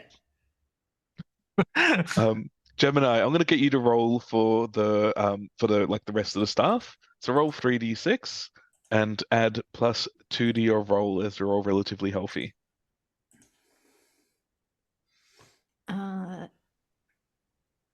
9. Cool. You see one of the like servers gets pulled out, dragged out by the zombies, and immediately devoured, torn to pieces. Yikes. Yep. These fans are really intense. Back to the top, Gemini, your turn. I will say that you can continue with your song if you wish to do the Sonic Boom ability. That you have. The God of Thunder? God of Thunder. Yep, let's do that. All right. So roll smooth. Sorry, roll soul. Okay. 3d6. That is 11. So on an 11, you let out a sound that's so loud, multiple targets within the scene get deafened, stacking around at a disadvantage. So what that means is that for this round, all the zombies can't counterattack. Huge. Wow. Nice. They're Vicky. clearly just getting old. Yeah, they can't handle your music, man. Yeah. Vicky, you're up. We're just vibing too hard. He kind of wants to get back to her cabin before we go down to the engine room. Can she like weave through the zombies again? So if you leave, you're at extreme likely to get swarmed. There's like a large gang out there of them. Oh, and Monaco wants to get rid of all of them first. Well, he wants to make sure the bridge is secure before he sends out a group to turn off the drive. All right. In that case, if that doesn't look possible, then she's just gonna pull the gun out from between their legs and shoot these zombies with the intention to kill. Yep. So roll your hustle. Add roll something extra. Yep. Unfortunately, you don't get double extra because of Gemini's song. You already have it anyway because of your gun. Yep. 12. Cool. You smoke a zombie Papa. right between the face, right in the face. Pinpoint precision. Absolutely. Of course, she blows the smoke off the gun afterwards, after every shot. Absolutely. Every shot. Every shot. Every shot. Bang! Colonel, Bang! typically you need to reload after shooting your gun for an action, but you know what? That's boring. Shoot again if you wish. No. I think the colonel's. I think they're going to overrun this us. is the 70s. They didn't reload back then. That's it. Infinite ammo. I think they're going to overrun us. Hey, Vice Captain, what is outside that bridge? Is the pool below us? Yes. I think that's the only way. Duke, you mind smashing that? For You're sure. you're gonna jump through the crowd of zombies to land in the pool? Well, are they're coming through the door, aren't they? No, like they're like going for the windows and stuff like that. Oh, okay, like there's cool. like They crawl up the so outside. yeah, they're all like trying to break in. There's some at the doors, some at the windows. So you can like climb through, but you're climbing into a group of zombies that literally just tore somebody apart in front of you. Nice. No, in that case, I'll make a path down just to get out of here. Yeah. This area's too open. Let's go again. And I'll unload my double guns. All right, roll to unload. Great. A 6. Cool. Yeah, I'm just gonna call it. You just deal 1 damage as you are unable to get a clear shot from where you are. You're kind of surrounded by other people, and the gun smoke starting to make you cough. Hey, I think I just hit Something Tino extra. from Roz and Tino. Big Duke, you're up. All right. A big juke. Yeah. How does armor work? It reduces the amount of damage you do. So if you get hit, instead of taking 2 damage, you take 1 while you're wearing it. Because I've got +2 armor already. +1, it should be. Oh, because you got your helmet on as Leather well. jacket and the helmet. Yeah. And if I'm charging right into them, that's another one. Yeah. Yeah. Okay. I'll say you got 3 armor. All right. Well, obviously just gonna lay into them Yep. again. So 3d6. For it to count, though, for it to count, you're like running out of the windows and on the deck to get at more of them. To Yeah, really yeah, kind of- absolutely. All right. Jake's gonna be. You're leaving the safety of the bridge effectively to do this. Yeah. He's cannonballing into them, like knocking them away from trying to come into the door. Cool. And I got a 11. That does it. You absolutely managed to smash this circle around the immediate front of the bridge, and while you're in extreme danger being here, you've managed to clear out a big swathe of the zombies by being out there like that. I'm just gonna smash them into the ocean. Like, take a dive! Vincent, you're up. Get out me trusty revolver again, I think. All right, roll to revolver. Roll to revolver. Ooh, that's 8 again. Cool. So I'm just going to call it again. 1 damage. You're just struggling to get the clean shots in. Yep. Gemini, just to finish off this fight, could you please roll for the gang of sailors and employees of the cruise ship as they try and finish off the handful of remaining zombies after all these successful rolls? You're muted. And if you could unmute I am yourself unmuted. eventually. So +2 same as before? Yep. Cool. So that's 11.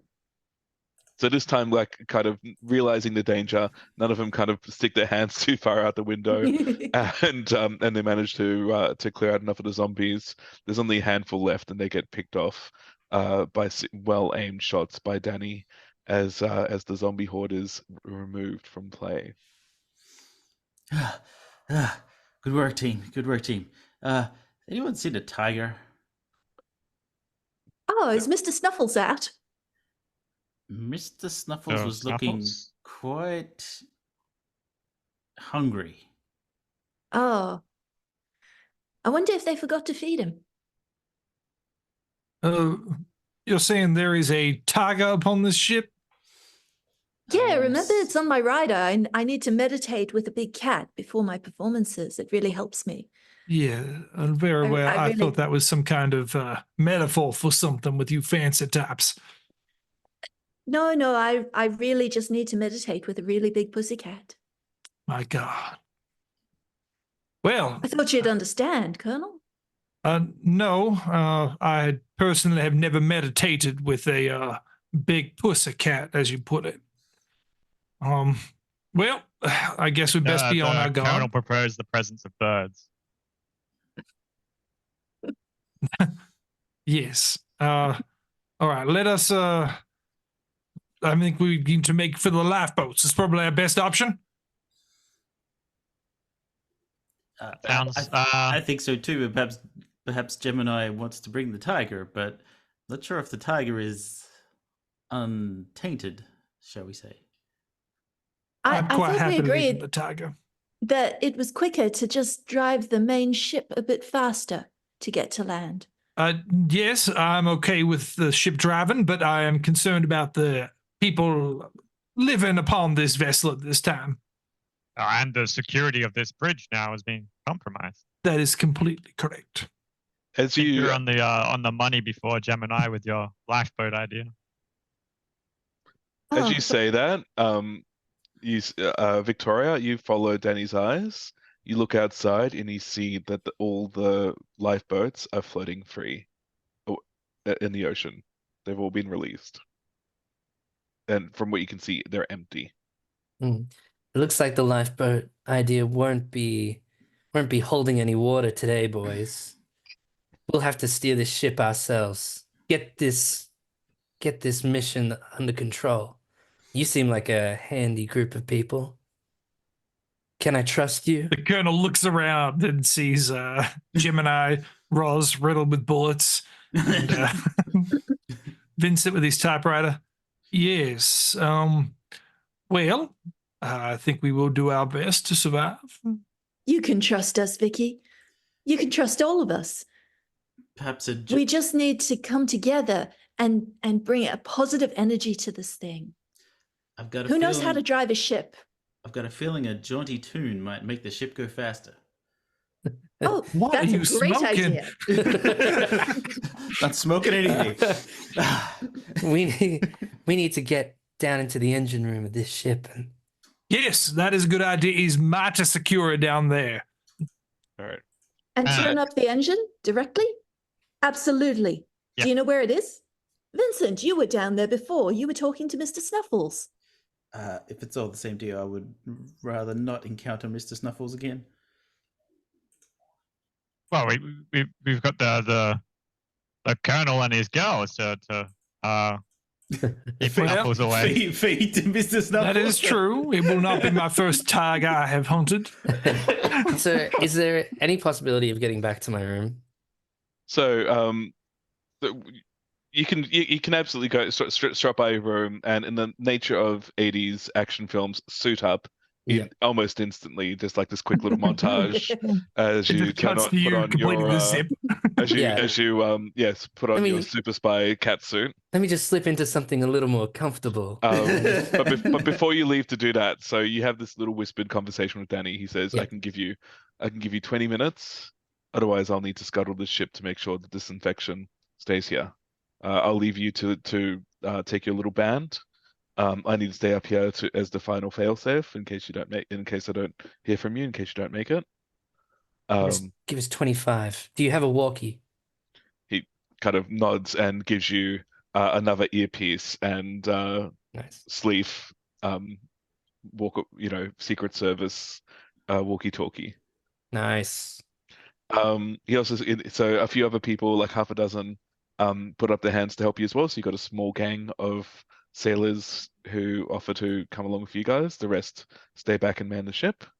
The fire has been put out on the deck below, so the ship's not in danger of sinking from that. Nice. The automatic fire extinguishers kicked in not long after you guys left. Yep, you can absolutely, as you start this mission, go have your little montage and then head down. Yeah. So Vicky enters her room, has a montage of changing clothes, zipping up the suit, and she ties back her hair. So now she looks completely different. This is no Vicky from her father's company. No.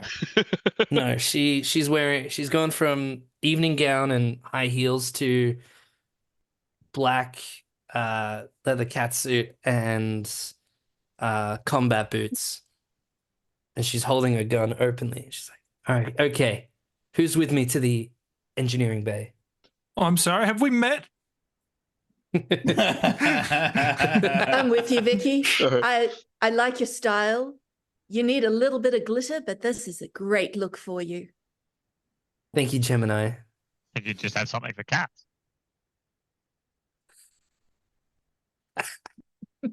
All right. We start heading down the elevator. Different catsuit. In this awkward silence, you all leave the room. Right, she actually got changed into a big cat outfit, like a mascot suit. This is actually a ferry cruise. Yeah. Actually, no. MIX Just to complete it, the walkie headphones that Daddy gives you have got little cat ears. Yeah. Yeah. The antenna so you can hear in the distance. Yeah. To get them extra range. I thought it was strange he was wearing that formal suit and cat ear headband. No, this is his backup pair. just in case he needs to listen to some K-pop. Yeah. All right, so you guys montage, gear up, reload various guns. 3 of you are armed with guns. Gemini, you're in without a weapon. If you wish to, you can try and arm yourself before you leave, or are you happy to rely on the flute? I'm pretty happy to rely on the flute. I don't actually have a weapon of any sort. So some of the other You want the cane? Yeah, so some of the staff members go axes from the fire cabins and stuff like that. A couple of them grab skeet shotguns. They're kind of useless, but at least they're guns to shoot to be able to defend themselves with. So if you want to, you can grab one of those too as well. Yeah, I think a shotgun's probably a better choice for me than an axe. Yep. I'm not really with the physical, mano stuff. I can do something from a distance. Shooting's like music. You just got to keep the beat right. Yeah. Awesome. So you guys all kind of arm up. If you want to as well, Big Duke, you can change your weapon to one of those as well. Or you can keep the walking stick. It seems to be working for you. I mean, Yeah. Big Duke's just going to keep the walking stick. It's fine. I don't need to walk. I'm gonna say I'll with hand the walking stick back to the colonel. Oh, you're too kind. I was gonna say, Colonel, I think your walking stick is more of an affectation than a requirement. I don't like the way you're seeing things, boy. Very well. So you guys continue down. So we're gonna have a little bit of a montage as you guys head down to the ground floor. If you guys could each give me a keep your cool roll. You can choose which stat you wish to use to avoid the zombie horde as you make your way downstairs. Vicky, you'd like to be taking pictures of the zombies as we're going down, like the dead, dead zombies. All right. Sure, because you do have a little mini camera. Mini camera, yep. Sure, you can do that. What's your keep your cool stat that you're going to be using though to avoid getting murdered by zombie as you do this? Hustle. Yep. So roll hustle as you try and avoid getting hurt. 10. So you are parkouring, kick flipping, dodging and weaving your way through these zombie hordes. A one-handed handstand. The other one takes a picture. Yeah. It's exactly as cool as that. It's very Charlie's Angels as you do this. Gemini, what are you rolling? I was also going with hustle. Yeah. And I've got a 6. Cool. You will take 2 points of damage as you're making your way through. Stumble sideways down the stairs, fall into a zombie. For some reason, you think in your head, if I just move to the beat of the Bee Gees, surely nothing bad will happen to me. And so you're just like, punch in the face. Yeah. That is not what I call staying alive. All I right. was going to make that joke. Damn it. I mean, first. It was set Colonel? up perfectly. Well, I'm actually tempted to run decoy, and I make a distraction. I got the ability called Wake Up Call, where I can Yep. fire at a gun to get attention. So I would like to basically fire the gun, but have a route back to the elevator, escalator, stairs, whatever we're using, and then run back to that while, drawing their attention. Sure. I will say that will be I'll give that a hustle roll. And then, yes, if you... it basically says what it does. So if you get a 10 or above, no problems. That works. Yeah, I get something extra on my next thing to do with them. I got a 9. Cool. I'm going to say it's going to cost you. So it's either going to cost you your walking stick or one of your guns as you're like scrambling to get out of Raiders Horde. I'm going to lose the walking stick. I All couldn't bear lose Mary Lou or Paula. So I'm going to say that so as you do this, you pick up, you ask Big Duke to if you could have your walking stick just to help you move around, given that it's apparently not an affectation. And in your rush, you drop it, and the zombie hordes pick it up as you run down the stairs and crawl for a window to avoid getting eaten. No, my hickory. Big Duke, unfortunately, you're now unarmed. How are you going to avoid the zombie horde in this montage? Big Duke still got 2 arms. You just bash him with your helmet. Yeah, I've been planning on doing that. Got a 9 with hustle. Yep. So same deal. You stumble, hesitate, or flinch. I'm going to offer you a worse bargain. So I'm going to say that your worst bargain is that you lose your helmet. You lose a piece of armor as you... your lucky helmet, I'll say as well, as you as they go for your head and instead take your helmet off instead. Don't worry, he only offered it, so you can reject that offer. No, I'm just gonna say it happens. Fuck off. Ah, okay. Well, then why offer it on? Yeah, exactly. Yeah. It's a problem with English. Guess I can fuck myself. And Vincent Price, what are you rolling to avoid getting murdered? I rolled brains, and I rolled a 13. Nice. How are your brains keeping you with quick thinking safe?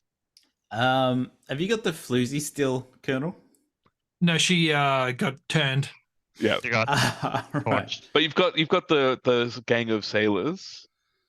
Yeah, I'm gonna like point in the direction of the sailors and say, "Oh, there's some tasty brains over there," and then just run past them.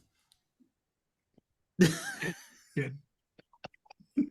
So you Called cannon fodder sacrifice for a reason. a member of the cannon fodder to succeed. Yeah. All right, Think I'm of going to it. say with the success, you somehow pick the fastest, strongest one, and they manage to avoid your attempt to feed them to the horde. You're a bad person, Vincent. I didn't say he was a good Pez addict. made him do it. The Pez made him do it. Yeah, exactly. I Pez didn't say made he him was do a it. good addict. Why are your pupils so small, Vincent? All I right. can see forever.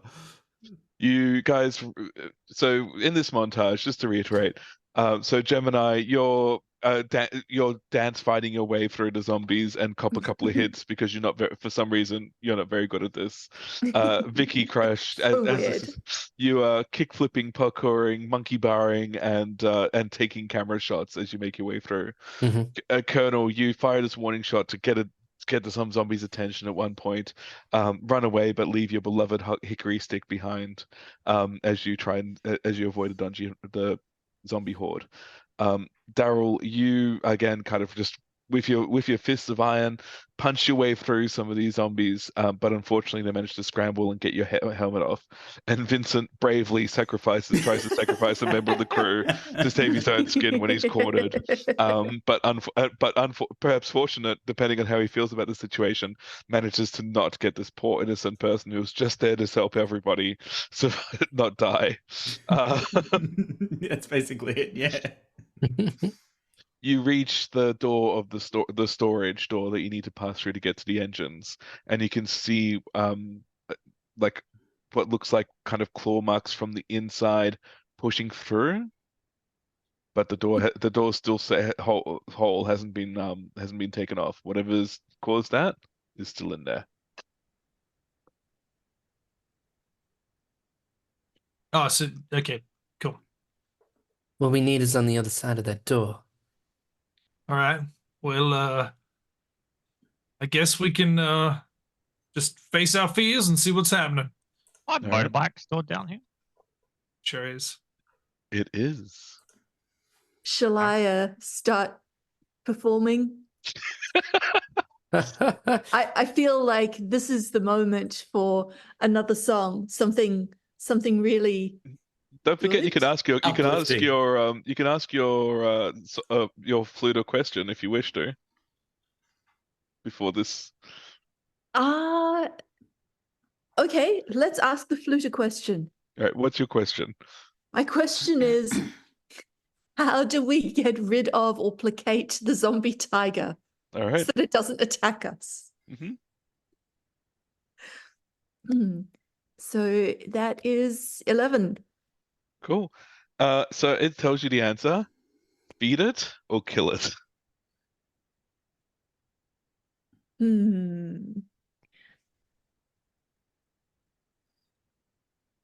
What are you asking your some tasty flute? sailors on board? We need to take Mr. Snuffles some food. Well, what does your tiger eat? Meat. What do you think Alright. tigers eat? Well, carry just so some on the happens ship. that I Tofu. never leave the house without a tasted bucket of chicken.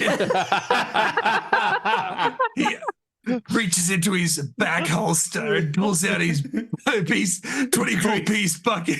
I thought that was just a hump on your back. That was No, a full I bucket don't of hunch hot this chicken. much. So the bucket Oh, of chicken please. also isn't a euphemism. Please. Excellent. Please make this work. This would be amazing.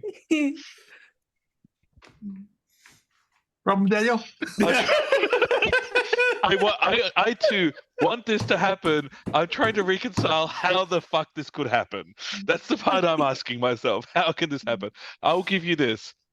Your bags, your gear, your whatever's in the hold is just inside of that door. If you manage to open that crate without getting tiger mauled, Okay. you can have a bucket of chicken. My samples. Your samples. Maybe I've invented this new thing called popcorn chucking. the colonel has a small stall on the cruise ship. Yeah, it's like a sponsored restaurant on the cruise ship. So Yeah. maybe there's some chicken in storage here. You want to go It's back actually they've You wanna developed go- this you wanna have- technology to heat by the rocking of the ship generates heat to constantly boil oil. up? So you want to have another montage to go back upstairs and get a handful of chicken? No, it's in the store. We've established that. Yeah. So you go inside and you're welcome to grab a bucket of chicken. All right. Follow my smell to the 12 secret herbs and spices. All right. So you go inside. Yeah, I'll Yeah, lead the awesome. way. All right. You go inside. It's unnaturally dark and quiet. Crates everywhere, piled this way and that. All right, listen to the sound of boiling oil. It's around here somewhere. Give me a scope out of scene roll. All right, I will. Colonel, no. You smell too much like chicken. It'll find you straight away. I got an 11. Oh, nice. Yes. I know the sound of boiling oils.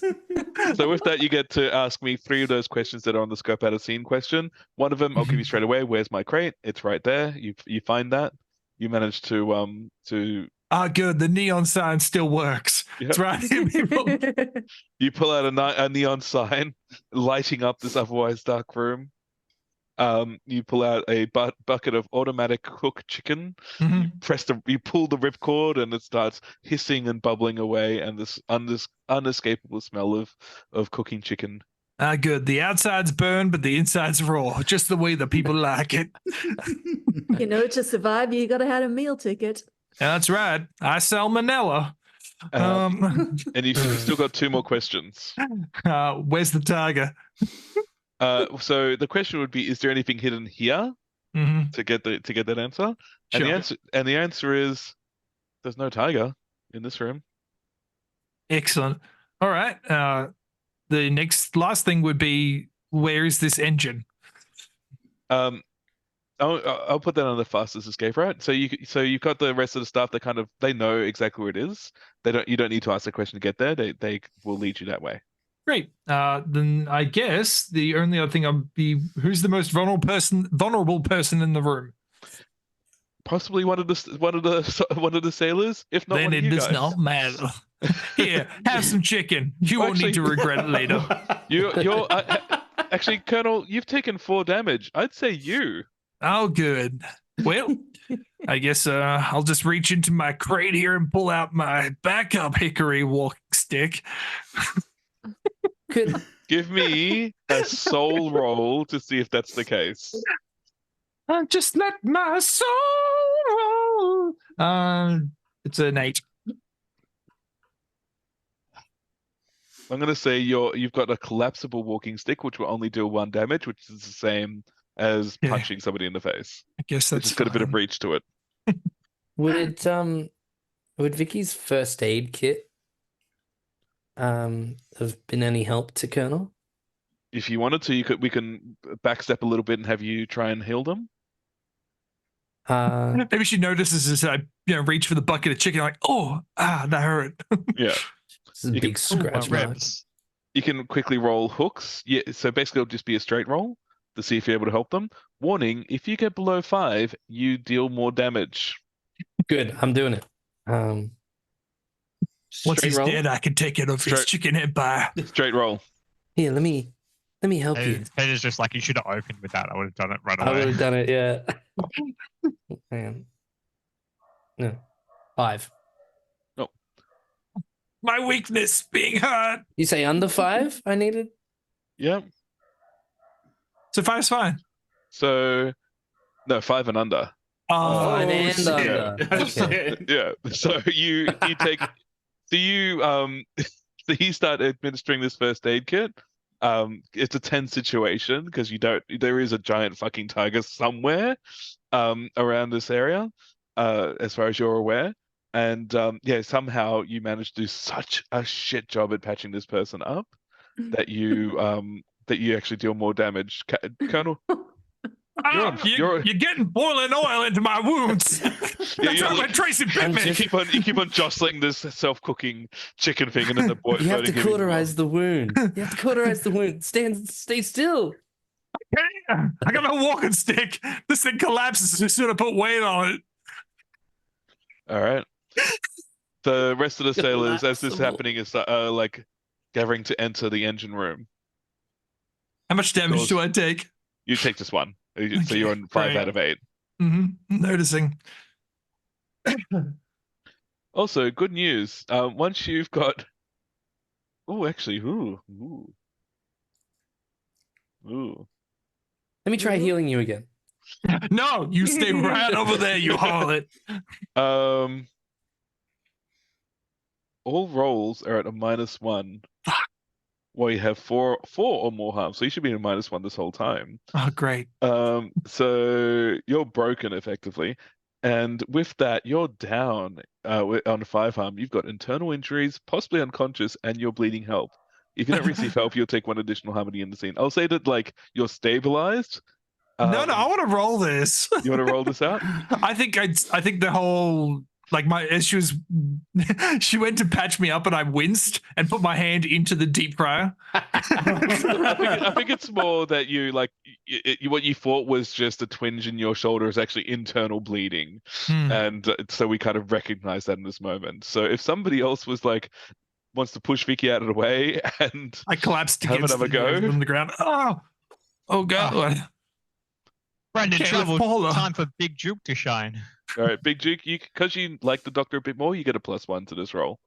I grab your collar with my good arm. Don't let me die here, son. Is it just 2d6 and brains or whatever? No, 2d6 +1, based on how much you like the Colonel, how friendly you are with the Colonel. Oh, 8. Cool. So Colonel, you managed to heal 1. You're no longer bleeding out. You're on 4 harm. You're still at a -1 to your rolls. Perfect. So everything you roll is straight. Great. Yeah. Yep. But you're no longer dying. No, you did me right, son. Here, take a wad. And I just hands you a roll of $100 bills. Yep. I'm sorry, Colonel. The euros, they'll be useful in about 30 years. All right. Sorry, Colonel. I'm used to only treating bullet Don't you talk wounds to me. or carpet burn. Young little girl. We never had little girls out there on the front lines, I tell you that. All right. Bullet wounds or carpet burn. That's Let right. me eat some of this uncooked chicken. Also a good band name. Soothe my nerves. So you guys gather at the doorway, ready to charge into the engine room. The sailors kind of nervously looking back and forth. You hear what sounds like a deep bass rumble from in there, coming from inside. Who wants to be the first through this broken down door into the engine room? I Nice. feel like I'm going to stay on this side of the door and sing to it. Help these guys out. Vicky will lead the way. Yep. It's your, Leader hang of on, the- it's your tiger in there, isn't it, Gemini? Under pressure. So Vicky, you with cat-like grace, you leap into the room, scan the area, and spot this enormous mutated tiger. It was sleeping in front of the engine, soaking up the radiation that has been slowly mutating it and the other zombies and the other passengers into zombies. It's grown. It's much, even though tigers are very big creatures, this is even bigger than a normal tiger. It's almost the size of a small truck. Damn. It's got tusks coming out of its teeth in this short period of time, like a saber-toothed tiger. It looks up at you as you come in and just kind of Nice kitty. it's standing between you and the Eldritch Drive. Let's do this. Who wants to go first? Should we roll for it? Sure. Are we Sure. trying to distract it with the chicken? Well, Is that the plan? it's up to you guys. You tell me what you want to do on your turn. It is ready to go. I rolled a 6. I'm literally doing the black belt and crazy singing again, so everyone gets their 3 All right. Maybe pieces we rather can, than So- 2. maybe I can You- pour my bourbon over the chicken just to see if we can make it like pass out as well. All right. So, as you all see this scene, including the other sailors, yes, Gemini, you start singing. What song do you sing in this final battle? Final countdown. I'm gonna sing the time warp. All right. So you start Again? singing the time warp. I remember. Who wants to go after that? Who wants to follow the time warp? I'll throw the chicken to the time warp. Colonel, And throw the chicken in. Time. All right, so you haven't had a chance to put bourbon on it then. So you launch your chicken at the cat. Rolled hustle to see if you manage to make the distance. Ooh, I rolled a 9. Ooh, it kind of doesn't make the distance because it's not you're throwing a bucket of chicken. It's not aerodynamic. Someone else should have thrown this. I'm still weak. Yeah, I was going to say, did you roll 3d6 though? And I take your did. best 2? Yeah. Well, I didn't So- roll 3, no. See if Do you I get better. 3? Yeah, because I Gemini's think- Singing. Ooh, that was a 6, so it's a 12 on the die. Oh, nice. By Ah. chicken. So I throw a So chicken wing. It's you more go to- aerodynamic. you go to throw, and you realize, one of the lyrics is throwing overarm instead of underarm. You think, oh, I should do that, and adjust your throw mid-turn. It picks up air, lands in front of the chicken. It lands in front of the cat. It starts eating. It's distracted and won't counterattack until your turn again, Colonel. Amazing. Who wants to go next? It's distracted. Do your thing. Vicky will go and try and scoot past the tiger, or like jump over it, use its run up its back or flip over it, Yep. and try and access the Eldritch Drive while it's distracted by chicken. Roll hustle. Don't forget to roll with an extra d6 and take your best 2. Ooh, best 2 is a 6 and a 4, so 12. 12, yeah. So you, again, with this kind of incredible agility that was not present in you before you became Victoria Crown. Cat flip, dodge, flip, and monkey bar your way up to this obvious control panel with an obvious bright red button. to be Eldritch pressed. Drive in neon Eldritch Drive. lights. Shutdown process in big, obvious capital letters, as was the style of the time. That is your turn, though. You will not have a chance to press the button. That is your turn to get there. Vincent or Daryl, who wants to go next? Okay. Yep. Can I reach the button in time? No, it's like this giant saber-toothed mutated tiger is between you and the control panel. Vicky's managed to like climb and flip their way to it and is standing over it. Can I see the button? You can roll to shoot the button if that's what you're going for. No, I'm going to use my typewriter to throw at it. It's just a jump to the left. It's just a jump to the left. And then a step to the right. And then you throw your typewriter. I just love the fact there's this British super spy is standing over, ready to push the button, and this portable typewriter comes flying over her shoulder. Roll with something extra to see. Roll hustle plus something extra to see if this works. Nice. Do I get the bonus, the extra one? So you roll 3d6, take your best 2. I'm going to say on a 5 or below, though, you hit Victoria. 9. You can hit Victoria and the button, or miss entirely. I'll miss entirely. I want to give Victoria the glory. No fun. No fun. Nah. Thank you. Hook! Take a step to the left. You should have taken a step to the right. The old portable typewriter. Yeah. Your knees are nowhere near tight enough. Your pelvic thrusts are just not up to scratch there. No. The typewriter collapses just behind the cat. It kind of like looks at the typewriter and then goes back to eating the chicken. Daryl, you're up. I skipped my turn to grab my motorcycle. You know what? It was back in the other room. You could have gotten your motorcycle. He's been riding it the whole time. You've had your motorcycle this whole time. We see this big tiger like coming in. I was just like, I know exactly what I need here. Crack open the crate. Yeah. It's like, looks like it's a little time for undead demolition derby. Jump the tiger. Yeah, jump the tiger. That's a better idea. I'm just going to jump the tiger. All right, roll to jump the What tiger. a show. Careful you don't get the eye of the tiger. Sounds like you're trying to deliver a beatdown and land on the tiger with your thing. So roll smack it with the So roll might. So that's a +1 plus an additional 2, I believe. Yes, 2. So total +3 and rolling with advantage as you. Cool. I got 16. Ah! 16. Wait, how did you get 16? The best you could do is 15. So roll 3 times, but take your best 2. 3, yeah. So I got 6. And then was it 3 for the motorcycle and 1? Yeah. No. So 2 for the motorcycle plus 1 for your 2 plus might. 1. Okay, 15. Yeah, 15. Okay. Jesus fucking Christ. Believe the. So you get to deal your damage to the enemy, which is +1, and then because you got above 10, you get to deal a great harm and do an additional +1 as you smack it. Oh, amazing. Yeah.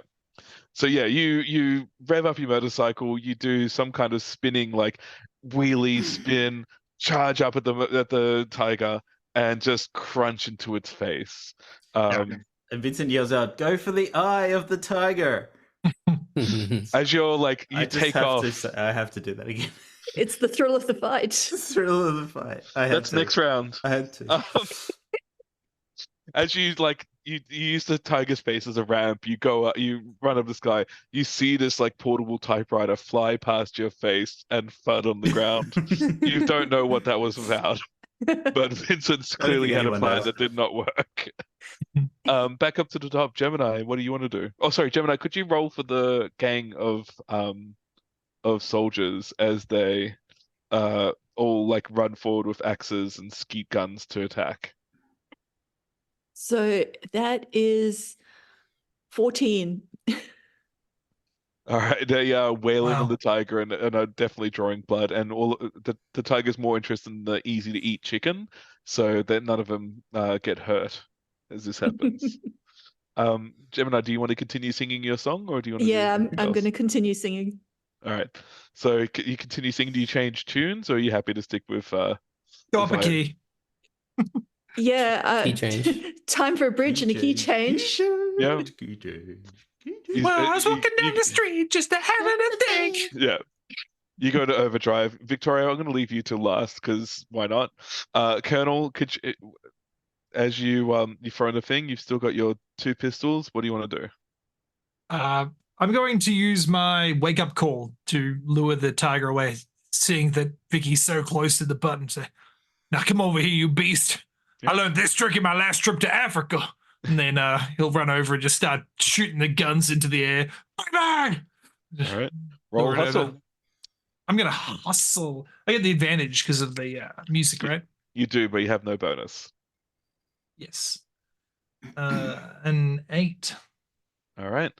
So you draw the tiger's attention away, but one of your guns goes dry. Really? And On a is 7 to 9, they merely stop what they're doing, is what my wake up call ability is. Okay. So yeah, so they stop what they're doing. So they stop eating the chicken, but Mhm. they stop attacking as well, as they're kind of like torn between this old man that's clearly easy to eat, or this group of attackers that are in front of him. Come try the mutton. All right. Duke, what are you doing? Gonna go for another round? Yeah, absolutely. All right. Try and take out its legs this time. Roll with advantage. Yeah, got 8, 13. Sorry, 8, 11. Can't do maths. That is not maths. So yeah, so you managed to like do that weird like twisty wheelie to get onto its feet. You land on its rear leg and you hear the bone snap as you deal another 2 damage to this enormous cat. Mr. Snuffles. Mr. Snuffles. It's very badly injured. Vincent, you've lost your precious typewriter. You see it's in pieces on the other side of this cat. I'm What just would you like gonna to do? Do in D&D what you'd call is hold your action and just protect Vicky. Yep. You can roll help a brother out, which is just a straight roll. Oh, yeah. Yep. So roll 3d6 and take your best 2. 7. So in the 7 and 9, you expose yourself to danger or have to pay a cost. You get close to the cat that on its turn, when it can attack, you will be the first one that it goes for, as you're kind of like getting in its face. Yep. Vicky, can you just roll to keep your cool? Yeah. Your choice of, I'm going to say smooth. Sorry, not smooth. Soul or brains, as you try and keep it together long enough to press the right button out of this enormous giant red button option. It's got to be brains. Yeah. Cool. Just 2d6. 3d6 because Gemini is singing. Okay. 4 and a 5 plus the 1 from brains is total of 10. Yep. Nice. That's Nice. enough. So you managed to hit the various buttons. You hit the big red button last to safely shut down the Eldritch Drive. Yes. I was gonna say she types away on the keyboard, going through menus, flicking toggles and switches, and the plastic cover comes up for the red button, and she goes to hit it with a pistol hand, and she quickly looks to, is like the Eldritch Drive like a thing, or is it just this console? It's a thing like this big enormous jet engine kind of powering the ship going forward. Yeah. So it very clearly starts powering down if that's what you're doing, if that's what you're looking for. Yeah. She'll just quickly snap a photo with her mini camera of as many things as she can, and then bam, with the butt of the pistol down onto the button. Excellent. The Eldritch Drive is down. You hear Danny in the background. Excellent work. I knew you could do it. There's still a giant fuck off tiger in the room though. Yeah. Gemini, what are you doing? I'm going to keep singing and back slowly away from the now very injured and probably very aggressive tiger. Yep. Did you want to roll for your gang to attack the tiger as well? Yeah, let's do that. So that is +2 still. Yep. And don't forget to roll 3d6 and take your best two. Yep. So we've got a 5, a 6, and +2. All right. They rush in, 13. axes and skeet guns firing, and manage to finish off this tiger. Mr. Snuffles. Mr. Snuffles, this poor mutant beast that just wanted to eat people, goes down. Yay! Good. I mean, technically, he didn't try to eat people at all. He was just eating the chicken. You can He was being include a that in good your song. kitty. No one can resist the KFC. I mean, my own brand of chicken. You guys, the zombies are all finished off. By the counterattack, the Coast Guard arrives and manages to rescue you guys. Colonel, you get your injuries tended to in a safe, secure facility. You're all sworn to Beautiful. secrecy. It's up to you if you keep that or not. I mean, if people don't think it's true because it's in a song, that doesn't count, right? Sure. And You're just Vincent, dodging the CIA assassin the rest of your life. Or Vincent, MI6 assassin. do you publish a tell-all story, or do you decide to move on from this? I keep the head of the tiger and mount it to my wall. That's my agreement for me to keep my mouth shut. All right, they're like, just make sure, like, if anybody asks, it's a fake. Like, that's what they tell you to say. Yeah, I tell the same thing about my chicken. If anyone asks, it's not claimed to be chicken. I think Vicky. disturbing. I think Vicky's actually probably one of the people giving this like lecture, like that you have to be sworn to secrecy. She's Yeah. on the other side of it. Absolutely. I'm still confused about who she is. Wait, why is she talking? And we have 70s misogyny right there. Because that was what was missing. That was I the third felt I thing. tried to put it in. Yeah, well done, team. we did it. We did it. Nice. Daryl, you managed to pull off your giant stunt. You have to they have to do a different ship because this one's like been taken away to a CIA black site for further study. But they get another ship in. That's fine. I mean, like, this all worked out for the Big Duke. I feel like coming out of this, Colonel Cosgrove has, created a sponsorship, and we do Yeah, deals and stuff like that, jumping over that's it. We just Piles keep of chicken. stores and stuff. Yeah, that's it. We become this team of just chaos publisher and stuntman. Publicist, Pretty much. sorry. Yep. And Vincent, what are you doing? Well, Vincent is a crime and fiction author, so he's definitely writing about this. Yeah. And then probably gets a knock on his door from the CIA at some stage. The next game is Vicky assassinating Vincent. Yes. I love it. Yes, the Yes. sequel. Yes. Yes. On that note, there is a sequel. Maybe we will do that another time. Yeah. But there is absolutely a sequel to this one shot. It's called Return to the Cruise Ship of the Damned. Cruise ship of the Amazing. damned. What's that? That's the one we've been on. That's the one where I crop it deliberately and pay more attention. It was great Alright, that's foreshadowing. good. Yeah. I don't know how immediately everyone's like, I go to my rooms and get my guns for no reason. I actively didn't do that. Yeah, that's what rational players would do. We were just like, oh, we're going to party. Cruise ship of the damned. That sounds like fun. I Yeah. am up. All right. Like those metal like festivals that are on cruise ships and stuff like that. Yeah. Right? It's So- the same thing, right? It's a normal name.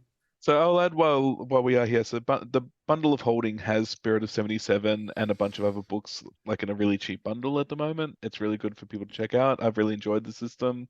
And what I really like about it as well with this particular bundle is they include a like 80s type sci-fi game and an 80s type fantasy game. So it kind of shows how you can have similar characters but in different settings if you wanted to as well. So you got yeah, I quite like that bundle that they've Perfect. got going on, and it's on for another week, I think. Cool. That's very Nice. cool. Thanks, I'll look Dan. it up.